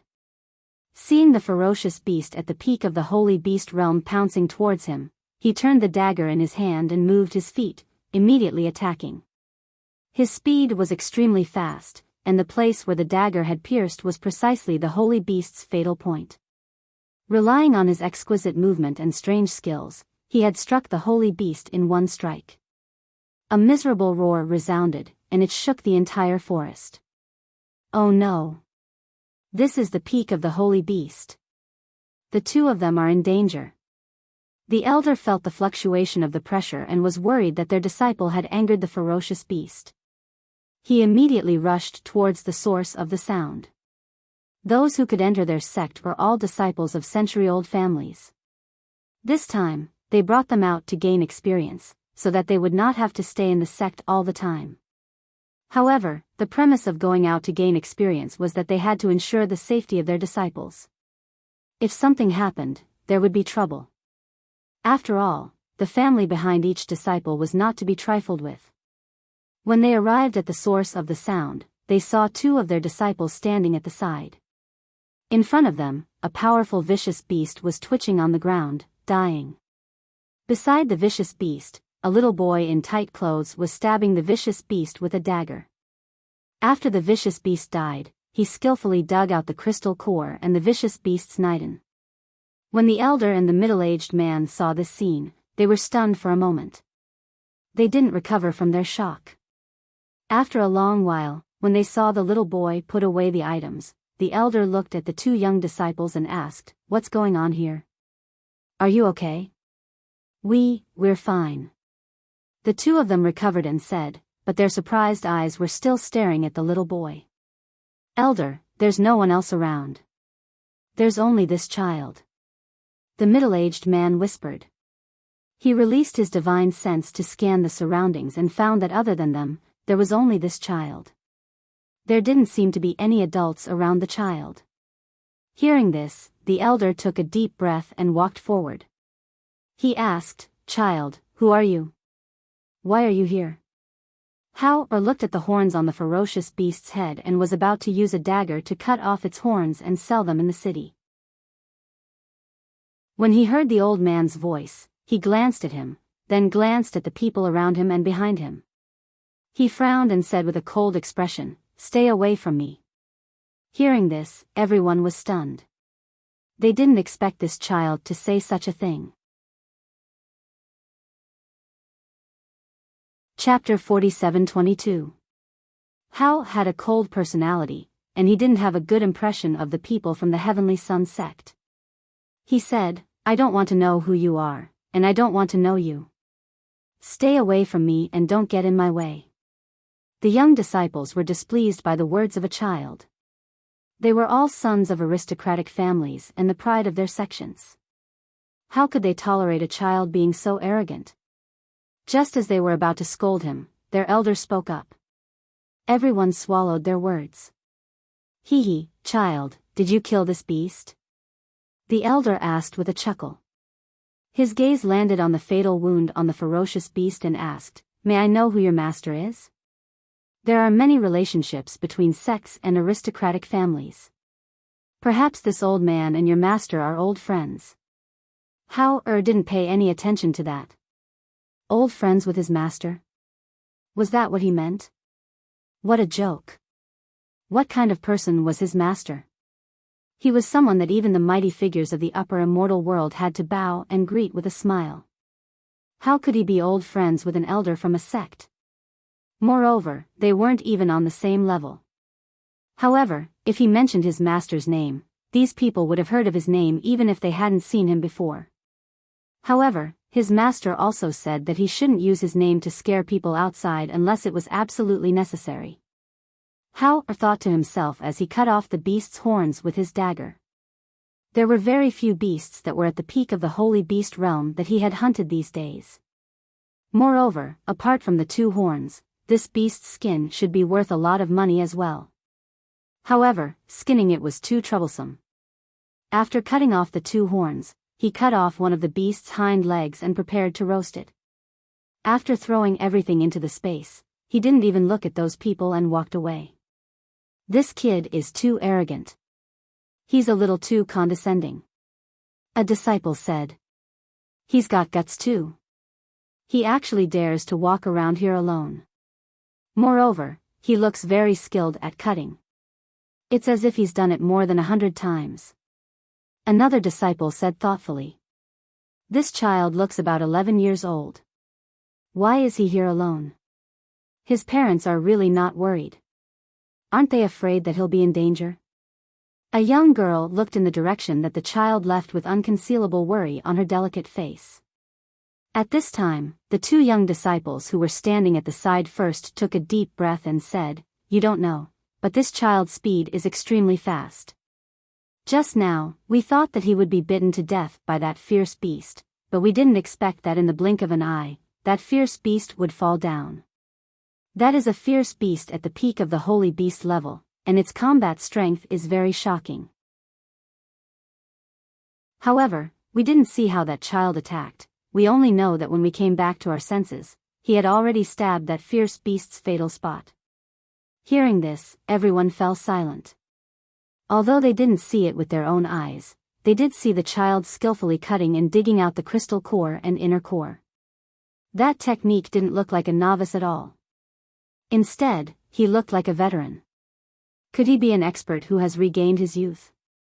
A disciple couldn't help but guess.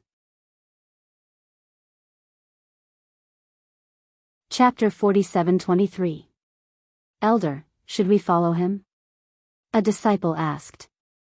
The elder regained his senses, glanced at him, and asked, "Why should we follow him?" The disciple's face turned red at the question.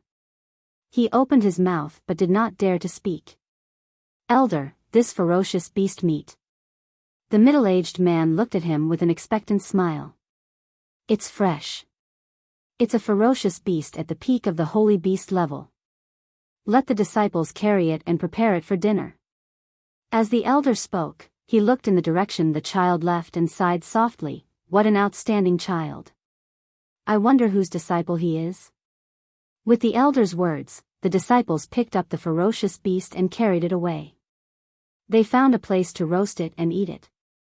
On the other side, saw that the sky was not dark yet, so he searched for a while. In the end, he killed 3 first-level holy beasts before returning to the cave to rest. He roasted the ferocious beast meat in the cave and rested for a while. Seeing that the sky had darkened, he vaguely heard 1 or 2 beasts roaring outside. He got up and walked out. Although it was best to hunt during the day because of the line of sight, it was more advantageous for him to hunt. However, he also had to learn to adapt to the darkness and learn how to hunt in the dark. Therefore, he wanted to come out and give it a try. As for this area, he was very clear that there should be some first-level and second-level holy beasts. Relatively speaking, the danger was greatly reduced. Not far from the people from the sect were resting when they suddenly heard movement in the forest. They were so shocked that they stood up abruptly. It can't be. Who's not resting at night and actually came out to hunt? It can't be that child from the day, right? A disciple muttered with his eyes wide open. Other than us, there's only him in this area. We don't have to guess to know it's him. Another young man said and sighed softly, comparisons are odious. We're all humans, so why is that child so much stronger than us? His courage is really not for show. He dares to come in here alone.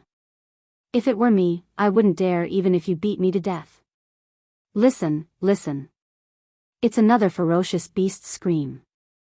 TSK, TSK, this child is incredible.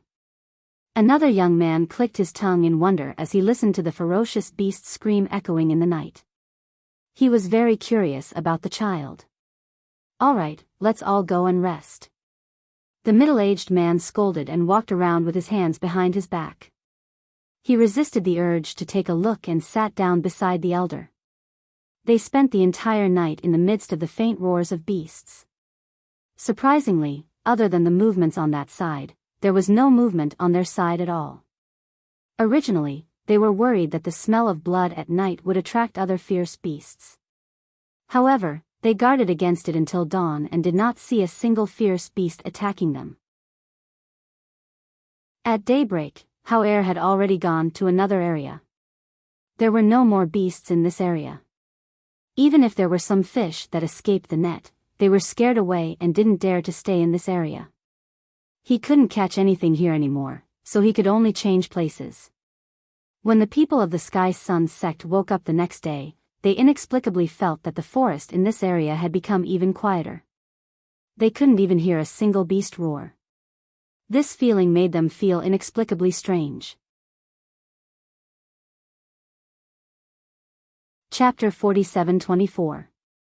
Hearing these words, many people's expressions slightly changed, and one of them said, "It shouldn't be, this place is so big, how could a child hunt all the ferocious beasts in this area? It's impossible." Then, they continued to walk forward, and even spread out all around to search. They also released their divine sense, and the final result was, in this area, there really wasn't even a single ferocious beast. Truly a little abnormal, he actually really killed all the ferocious beasts in this area? The middle-aged man leading the group couldn't help but said, then looking towards the elder, he asked, "How about we go to the north side to look?"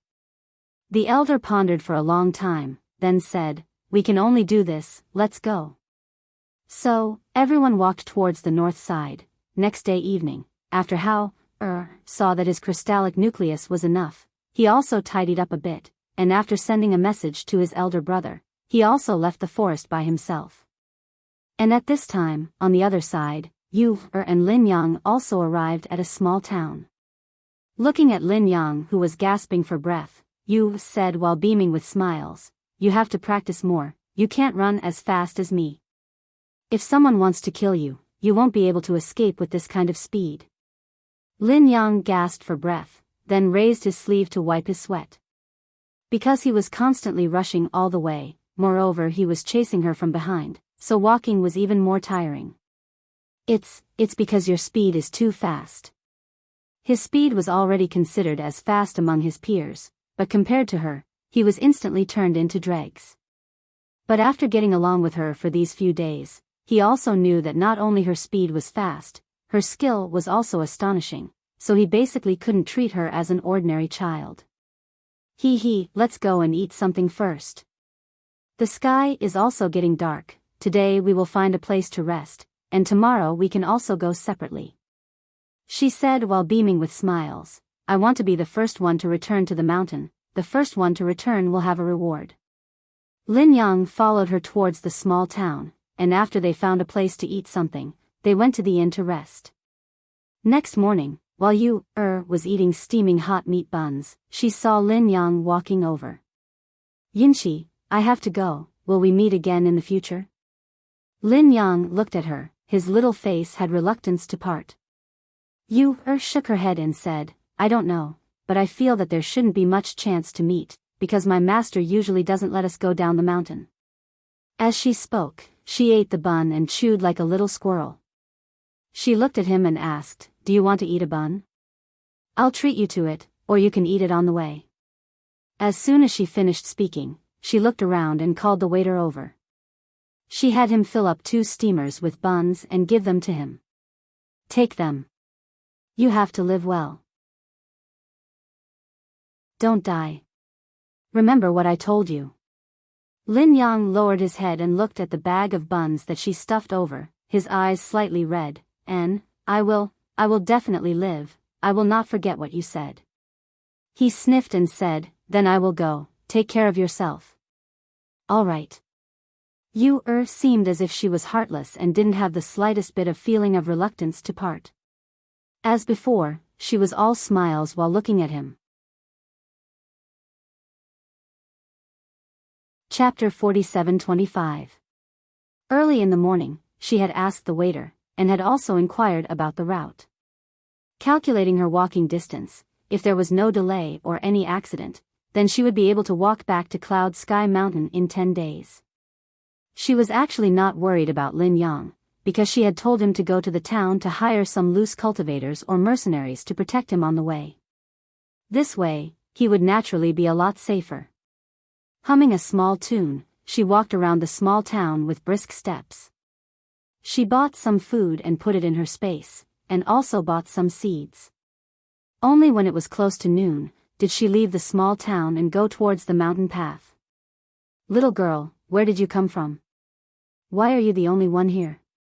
Where are your father and mother?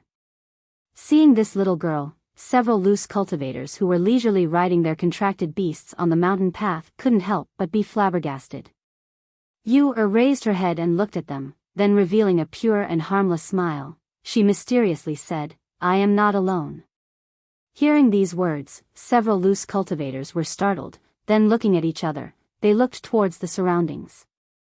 Merely, they thought that there were shadow guards following them in the dark, however they discovered that there was nothing. Looking at this little girl again, she had already taken out a fruit and was eating it while walking. Little girl, where are you going? Come up. We will send you off. One loose cultivator said with a smile, then bending over, he extended his hand towards her. No need, I will walk back by myself. Yu said while eating the fruit, then shaking her head, she walked her own path. Hearing this, that loose cultivator laughed in a clear voice, You, a little girl, how far can you walk? Besides, this small town is divided into 3 paths, and only by walking on each path can you reach the next small town. You can't walk. Yu quickly finished the fruit, then taking out her small handkerchief, she carefully wiped her mouth. Only then did she put away the handkerchief, then with a beaming smile, she said to those few people, I'm leaving, goodbye uncles. Finished speaking, she waved her small hand towards those few people, and the next moment, the aura of spiritual power on her body rose, and her footsteps also followed. Almost in a blink of an eye, her figure had already moved 100 meters away. Those few loose cultivators who were riding their contracted beasts were startled, and were somewhat astonished. This little girl hid her strength deeply. What an interesting little girl, let's go. Chase after him and ask him which family he is from. A man laughed heartily as he looked at the small figure in front of him that was getting further and further away with great interest. He called out to his mount and quickly gave chase. Ha ha ha. That's right. Let's go. Let's go check it out. Several loose cultivators laughed and they hastily rode their mounts to catch up. They were originally idle people, traveling everywhere without any restrictions. The difference was that they were not the kind of itinerant cultivators who had no clan to call home. Instead, they were itinerant cultivators who came from their clans to travel and gain experience. Naturally, they did not have to worry about cultivation resources and could do as they pleased. Yu used the footwork taught by her mother to walk, so her speed was naturally fast. After walking for a while, she again changed to the footwork taught by her master. Her feet practically didn't step on the ground, only occasionally using the tip of her foot to borrow strength. Her speed was fast and effortless. She thought that the reason why Master wanted them to walk back by themselves was probably because he wanted them to practice their footwork. Chapter 47-26. Hey, little girl, wait for us. A rogue cultivator waved his hand towards her and said with a smile, This road is also not short, let's chat. Little girl, where did you come from? Your footwork is very exquisite. I wonder who your master is? Another rogue cultivator asked in amazement. His gaze was fixed on her changing footwork, and he unexpectedly discovered that this little girl's speed was too fast, and he was unable to see through how her footwork changed. This little girl is not simple. The few of us almost misjudged you. Tell us about it. Who is your master? What's the name of your footwork? You looked at them with a smile, and her expression had a trace of craftiness as she said, I'm not telling you. While speaking, her speed increased by a lot, and in the blink of an eye, she pulled a large distance away from them. Moreover, she turned her head and made a face at them, which made them stare blankly for a moment, and like a wisp of smoke, she swept forward. Her speed was so fast that it was almost comparable to flying on a sword. TSK, this footwork is really exquisite. I don't even dare to guarantee that if we compete in footwork, whether we can catch up with her or not. A rogue cultivator said, and a trace of light flashed through his eyes, and a smile appeared on his lips. I really want to see where this little girl came from. Who is her master? She's so powerful at such a young age. As soon as his voice fell, he raised his chi, and at the same time, with a flick of his sleeve, he recalled his mount into the space, and then quickly chased after the little figure in front of him. It seems that Shinshichi is serious. Never mind, since we have nothing to do, let's also join in the fun and see.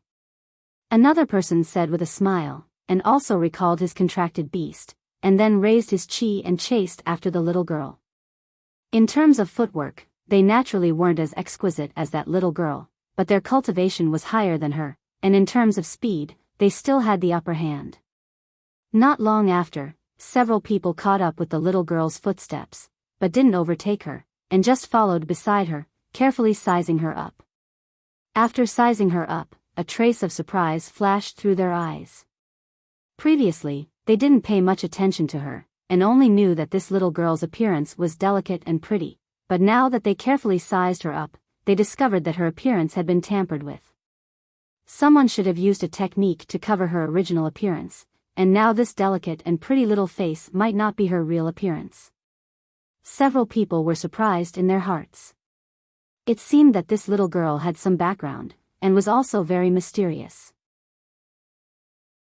One must know that ordinary people wouldn't use a secret technique to cover their appearance, and moreover, the strength of the person who used this technique was also not simple, so ordinary people really couldn't see through her appearance, and this appearance wasn't her original appearance. Being caught up by several people, Yuer's little face couldn't help wrinkling, and somewhat powerlessly and somewhat helplessly glared at them. Their strength was far stronger than her, so their speed definitely wouldn't be slower than her, but did these people have nothing to do after eating their fill? Why did they keep following her? Little girl, come and talk. Ha ha ha, little girl, what's your name? Heh heh, you all take a look, this little girl has a bitter little face, and a helpless look, how interesting is that? Another person grinned, and looking at that tender little face, he had a kind of impulse to stretch out his hand and poke it. Chapter 47:27. Why aren't you walking? Are you tired and want to rest? One of the men said with a smile and also stopped. Why are you all following me? Yuer frowned and said. Then she walked to the grass on the roadside and sat down. Then she took out a steamed bun from her space and ate it. Since she consumed a lot of spiritual power, it was easy for her to get hungry, especially when she was still so small. Seeing her eating steamed bun, several people couldn't help but smile. Then they said, we are idle cultivators. Usually we travel all over the place and also don't have anything to do. But since we met you, such an interesting little girl, we decided to travel together with you. So that you won't be bored all the way. Hearing this, Yuer continued eating steamed bun and didn't answer. She only looked at them with her pair of beautiful big eyes. Little girl, what is your name? It shouldn't be a problem for you to tell us, right? One of them asked with a smile.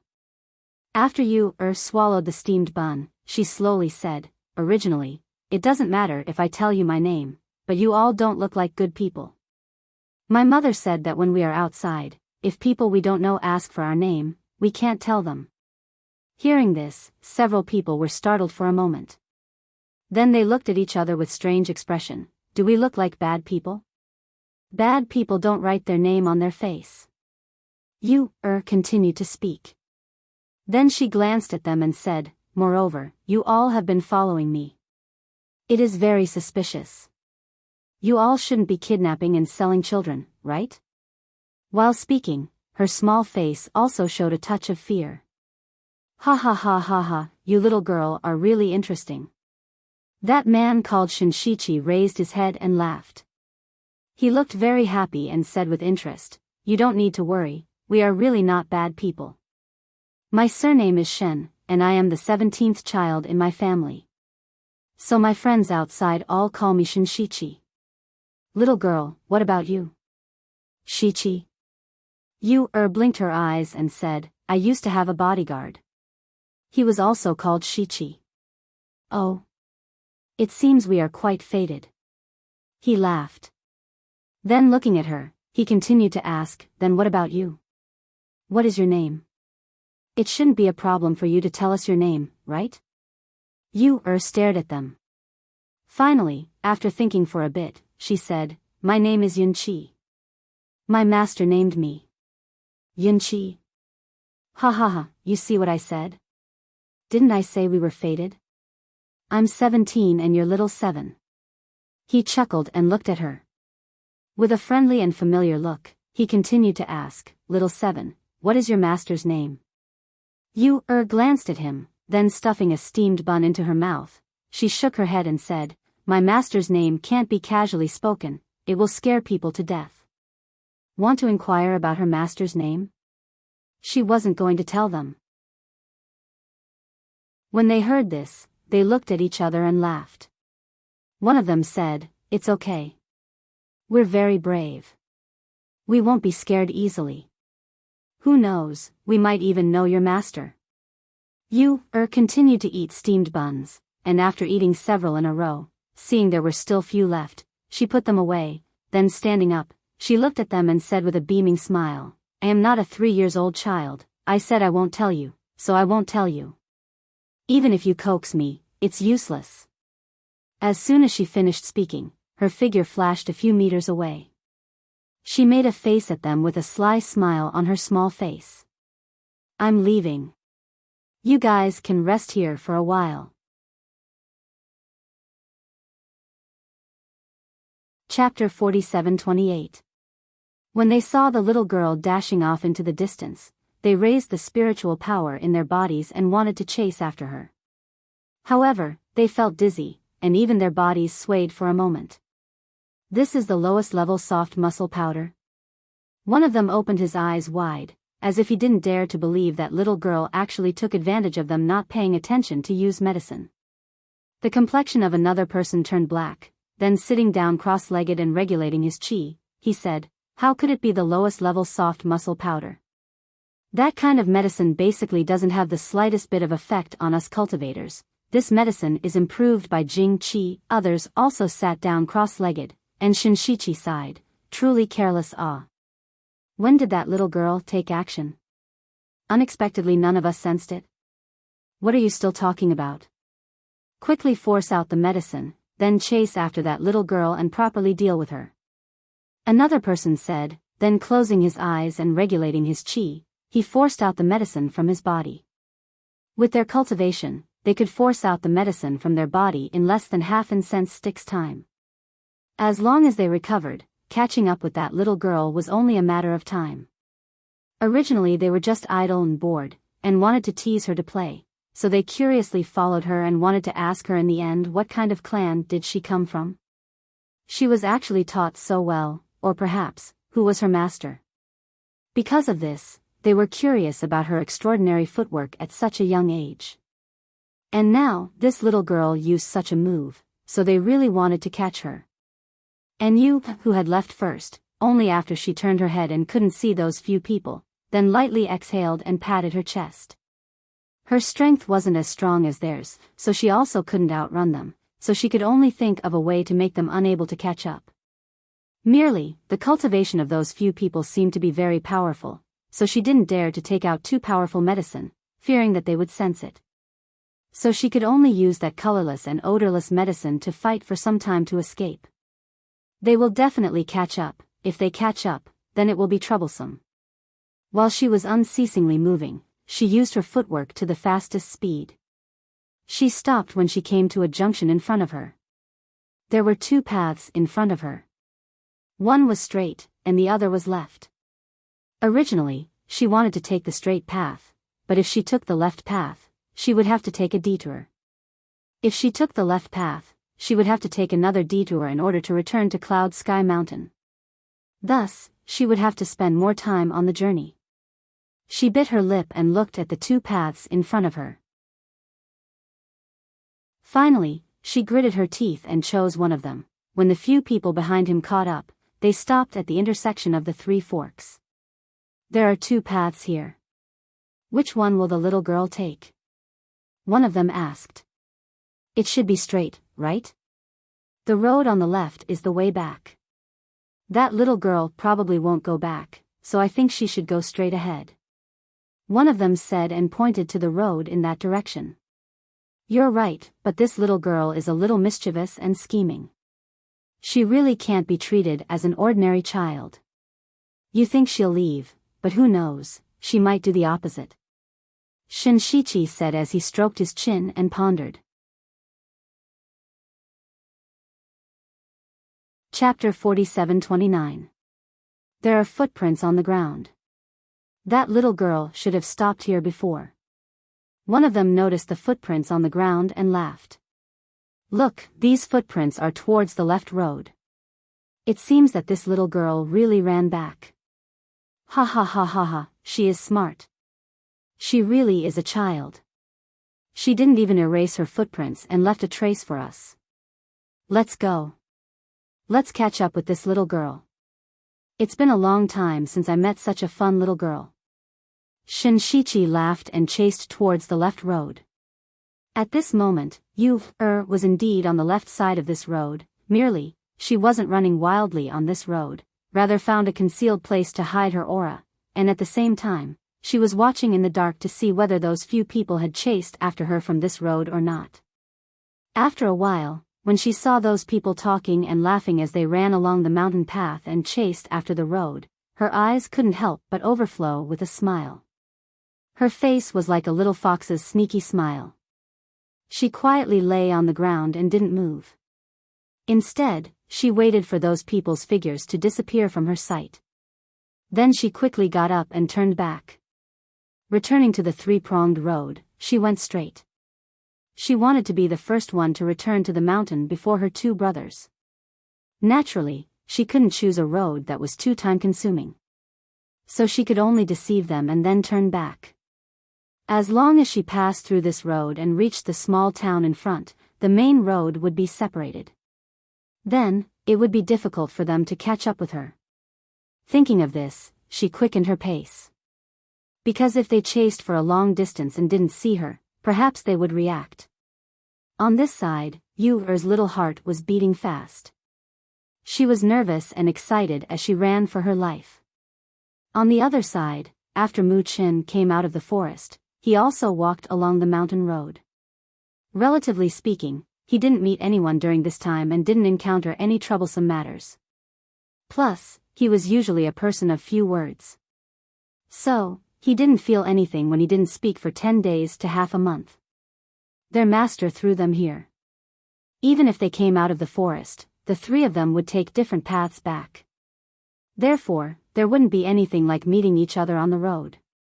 Along the way, he used the footwork that his mother had taught him. After passing through a section of the road where there was no one, he saw people one after another. Some of them were rogue cultivators. They traveled by flying swords, riding on contracted beasts, or riding on flying devices. There were even some who were sitting in spirit beast carriages with some guards and servants around them. It seemed like they were from a large family. The sky darkened, and the people of the spirit beast caravan stopped to rest. He also rested not far from them.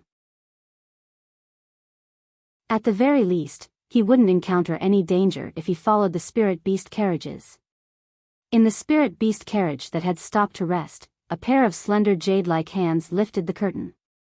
A beautiful woman dressed as a married woman looked at the gradually darkening sky outside.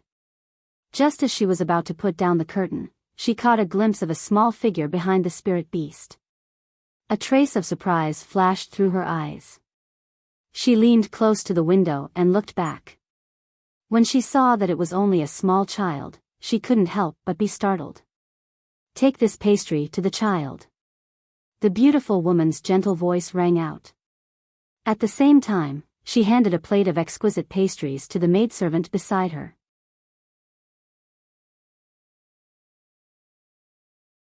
Chapter 47:30. Mu Chen sat by the roadside and took out a spiritual fruit to eat. A girl in a green dress came over. "Child, this is from my madam." The girl squatted down with a smile on her pretty face. "Why are you here alone? Where are your parents?" As she spoke, she handed him a pastry. "Here, eat this." Mu Chen glanced at the pastry in her hand and said, "No need. It's okay, my madam is kind. Take it." The girl looked at him and asked, "Do you have anything to put it in?" Seeing the little boy frowning and looking at her expressionlessly, she thought for a while and said, "How about this? I'll leave the plate here. Anyway, it's dark today and they'll definitely leave tomorrow. I'll come back later to get the plate." Then, without waiting for to respond, she placed the plate of pastries in front of him and left. Mu Chen glanced at the plate of pastries but did not touch it. Instead, he ate his spiritual fruit and closed his eyes to rest. In the carriage. "Madam, the child seems to be alone. There are no adults around him. I gave him the pastries, but he said he didn't need them, so I left the plate there and will collect it later." The maidservant said softly and came to her side to prepare tea and serve her. Hearing this, the madam lifted the curtain and took a look. Such a young child, the adults are really not worried. "Madam, I think this child is very smart. He knows to stay by our side. This way, at least he won't encounter any other problems." The maidservant smiled and poured her a cup of tea. She asked, "Madam, it's not completely dark yet. Do you want to get off the carriage for a walk?" "All right, we've been sitting here all day," the madam said and got off the carriage with the help of the maidservant. She walked around for a while and came to the little boy's side. Looking at the little boy sitting on the grass with his eyes closed and resting, she couldn't help but reveal a gentle smile. "Are you tired? Let's rest in my spirit beast carriage." Looking at this child who was only about 5 years old, her eyes were filled with pity. "You're so young. If you sleep here at night, you'll get sick easily. There's only me and a maidservant in the spirit beast carriage. You can sleep in my carriage for the night." Mu Chen opened his eyes to look at her. Seeing her gentle expression and gentle gaze looking at him, he inexplicably thought of his mother. Perhaps because of this, his rejection softened a little and was not as stiff as before. "I'll rest here." Seeing this, the madam smiled and said to the maidservant beside her, "Ask the guards to prepare a small tent." "Yes," the maidservant replied, then left. Not long after, she returned with a small tent. "This is for you. Since you don't want to rest in my spirit beast carriage, you can rest in the small tent, so that you won't catch a cold at night." She smiled gently and said, "Our team is going to Hong City. If you're going the same way, you can follow us. At least it's safer." Looking at the small tent, Mu Chen did not refuse. He stood up and bowed to her. "Thank you." The madam saw this and couldn't help but smile. "You're welcome." Then, she turned back to rest in the carriage.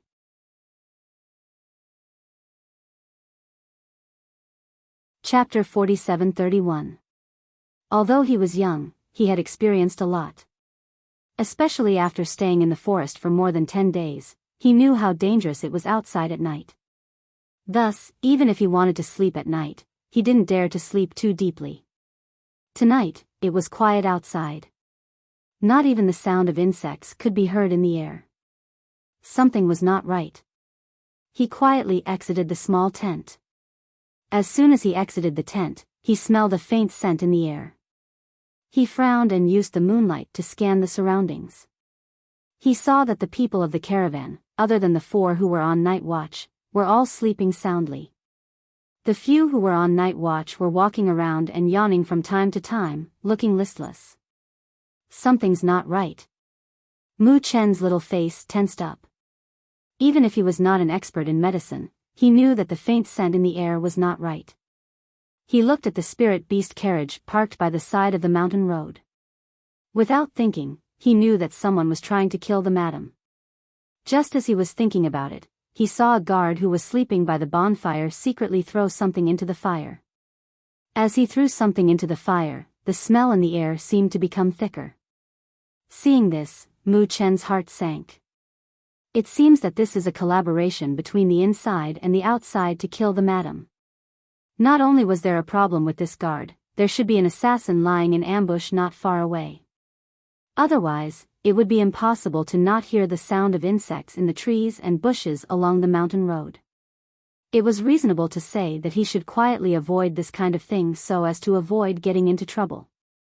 But when he thought of this madam's action of giving him pastries and a small tent, as well as her gentle gaze that was somewhat like his mother's, he actually could not harden his heart to leave and watch her die. At once, he stealthily made his way to the spirit beast carriage under the cover of the night. Just as he was about to make his way to the spirit beast carriage, the people patrolling outside suddenly collapsed to the ground. At the same time, a secret signal flew into the night sky with a whoosh. Go quickly. Someone wants to kill you. Mu Chen quickly got into the spirit beast carriage. Fortunately, the windows and doors were closed, so the medicine outside could not seep in. The master and servant inside also woke up when he came in. The servant girl was startled. She lifted the curtain and looked outside, only to see more than a dozen men in black rushing out. She couldn't help but exclaim, "Madam, go quickly. There's a killer." The madam was also stunned for a moment, as if she didn't expect it, but there was no panic on her face. Instead, she showed a gentle smile and smiled at Mu Chen. "Thank you, but don't worry, it's okay," she said softly as she straightened her clothes and got off the carriage. At the same time, she said to Mu Chen and the maidservant, "Don't come down, just stay in the carriage." Mu Chen was stunned for a moment. Seeing that she was calm and not panicking, he inexplicably calmed down. However, he didn't stay in the spirit beast carriage. Instead, he got off the carriage and stood beside it. "Madam, wait for me. I'll go down too," the maidservant said as she followed. However, not long after she got off the spirit beast carriage, she fainted because of the smell in the air. Mu Chen glanced at the maidservant and then at the madam. His heart finally settled down. "It's the smell of the tendon spirit flower. It seems like you've prepared for it," the madam said softly. Her gaze swept over the unconscious guard, as well as the mole and the dozen or so black-clothed men who had appeared.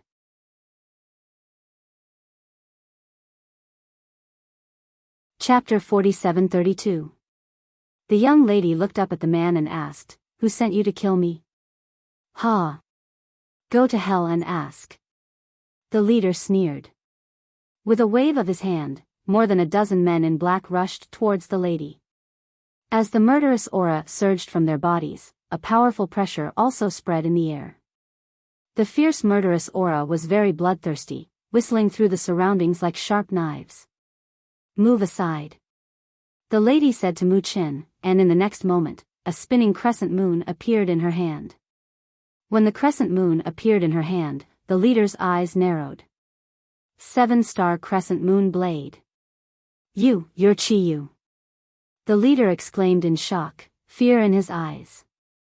Mu Chen listened to the man in black's words and couldn't help but glance at the madam. He saw that the aura on her body had undergone a great change when the crescent moon blade appeared in her hand. The gentleness on her face had faded away, leaving only a murderous aura. The crescent moon blade in her hand flew out, and with a spin, it cut the throats of several men in black. The men in black didn't even have time to dodge before their bodies stiffened and fell to the ground. Her attack speed was extremely fast, and the spinning crescent moon blade was definitely aimed at the opponent's fatal point. It was almost a clean kill with a single slash. In the blink of an eye, half of the black-clothed men had died. The remaining few did not dare to attack again. Instead, they retreated, thinking of retreating. However, whether they could safely retreat and survive, even they themselves did not know. There was no other reason. The owner of the 7-star crescent moon blade, Chiyu, had been famous for many years but was rarely seen. Everyone who had seen him was dead, so no one knew whether he was a man or a woman. Was he old or young? When they accepted this mission, they thought they were only going to kill a noble lady. Who would have thought that it was the owner of the 7-star crescent moon blade, Chiyu? With Chiyu's strength, not to mention them, even their leader might not be able to kill him. Retreat. Quickly retreat. This time, they were really screwed. Right now, forget about killing him, they just wanted to go back alive. Want to leave? Don't you know that everyone who has seen my 7-star crescent moon blade is already dead? She revealed an inexplicable smile as she watched them retreat. With a twist of her hand, the crescent moon blade spun and flew out.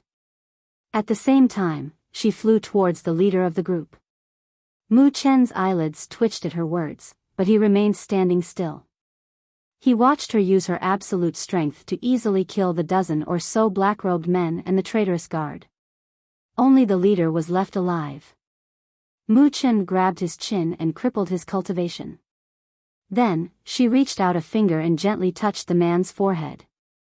Soul Search. When he saw this scene, the first thing that appeared in his mind was Soul Search. Soul Search allowed one to know everything in the mind of the person whose soul was being soul-searched.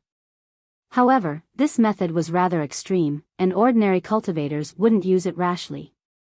Because after using Soul Search, one's divine sense would be damaged to the point of becoming an idiot, while one's divine sense would be damaged to the point of death. Chapter 47-33. After a while, the last black-clothed man was also killed. The madam put away the 7-star crescent moon blade in her hand and raised her hand to brush her dress. When she saw that her dress was not stained with blood, she revealed a satisfied smile. She turned and walked back to Mu Chen's side. Looking at him, she whispered, "Are you scared?" "Don't be afraid, I don't kill often." Hearing this, Mu Chen's tense face twitched imperceptibly. Don't kill often? Would he believe it? Even a ghost would not believe it. Tonight is a good night, and since we have nothing to do, why don't we have a chat? The madam smiled and looked up at the night sky. Mu Chen raised his head to take a look. In the sky, dark clouds covered half the sky, and a few stars twinkled in the dark. To be honest, it was not a good night. Moreover, there was a ground full of corpses. Didn't you say that those who have seen your blade are all dead? Why didn't you kill me? Mu Chen asked, looking at the madam who slowly walked to sit outside the spirit beast carriage. You won't tell anyone. Also, I said that I don't kill often. She smiled and looked at him. You haven't told me your name. Seeing that he only looked at her without saying anything, and was obviously guarded against her, she showed a gentle smile and said, My name is Qian Mou. My husband is the second son of the Shao family, Shao Zhenling. I also have another identity, the owner of the 7-star crescent blade, Shiyu. My husband doesn't know about this identity, but I didn't expect a child like you to know. She smiled and looked at Mu Chen. You are not simple either, right? To have such courage and wisdom at such a young age, you must be from a famous family. Also, your little face is covered by a very powerful concealment technique. It is very mysterious. I've told you all this, shouldn't you tell me your name? She looked at Mu Chen and waited for him to speak. Hearing this, Mu Chen looked at her and thought for a moment, then said, My name is Yun Yuan. that's it? Yes, that's it. Mu Chen nodded and said. Seeing this, she smiled and said, all right. Since you don't want to say more, I won't ask. However, if we're going the same way, why don't you come to my carriage and accompany me? After all, the journey is still far. She chuckled and said, if you have time, why don't you come with me to the Shao clan to play for a few days? No need, Mu Chen said. We're on different paths.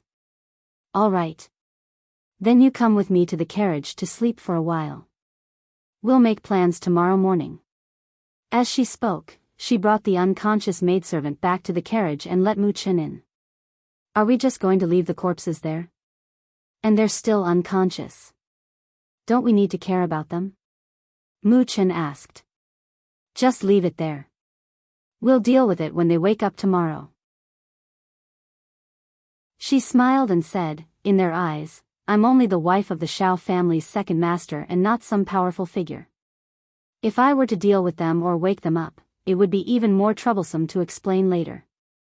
So be it. If they wake up tomorrow and ask, just say that we're also unconscious and don't know anything. Hearing this, Mu Chen nodded and responded, okay.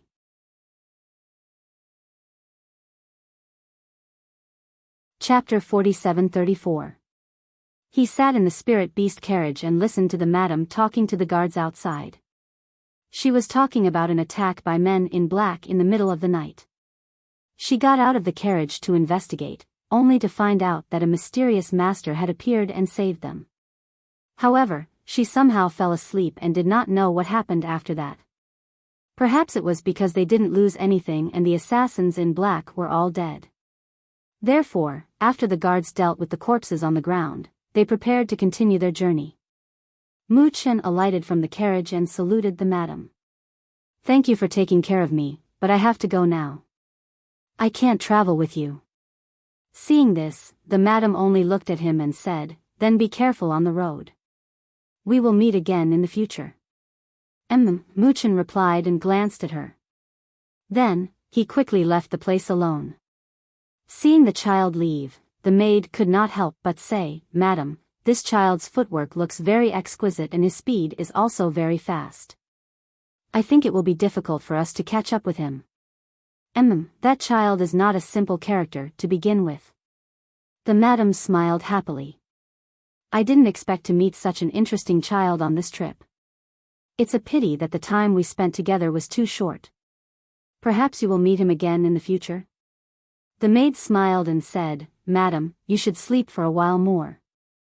I will wake you up when we reach the next rest stop. The madam responded and rested in the spirit beast carriage. The carriages moved forward slowly.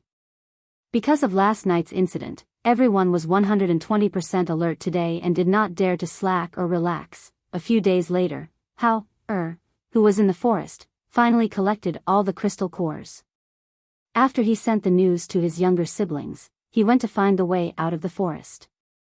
However, when he was about to leave the forest, he was stopped by a group of mercenaries.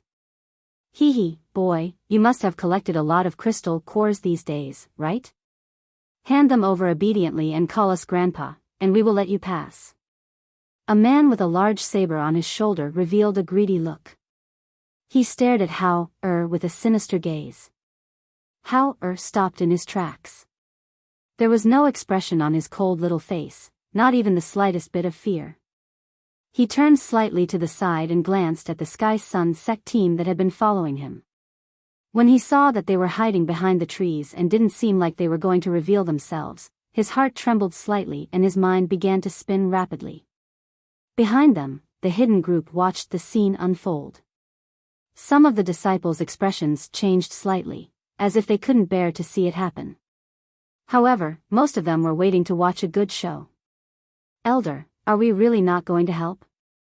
He's so young, he definitely won't be able to defeat that mercenary team. Those crystal cores were obtained by killing fierce beasts. These mercenaries even want to pick up a child's crystal core. It's really too much. A young girl said in a low voice, her eyes filled with anger and injustice. The elder stroked his beard and narrowed his eyes. His voice was neither fast nor slow as he said, "What's there to help? Have you forgotten how perverted this kid is? Most of the ferocious beasts in the forest were hunted by him. What does it have to do with us if those people are looking for trouble with him? You must know that he is not a disciple of our sect. Naturally, he is not protected by our sect."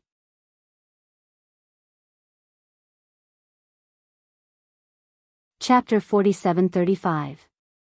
The world was big, and the strong preyed on the weak. This was an unchanging principle. This was not the first time such robberies had happened, and it was not the first time they had seen it. However, when they saw this scene, they still felt an indescribable sense of anxiety. After all, in her opinion, no matter how skilled the child was, he would not be a match for those people. However, as the elder said, he was not a disciple of their sect, so naturally, he would not be protected by their sect. However, if he is willing to take out half of the crystal cores, we can help him. The elder narrowed his eyes and said.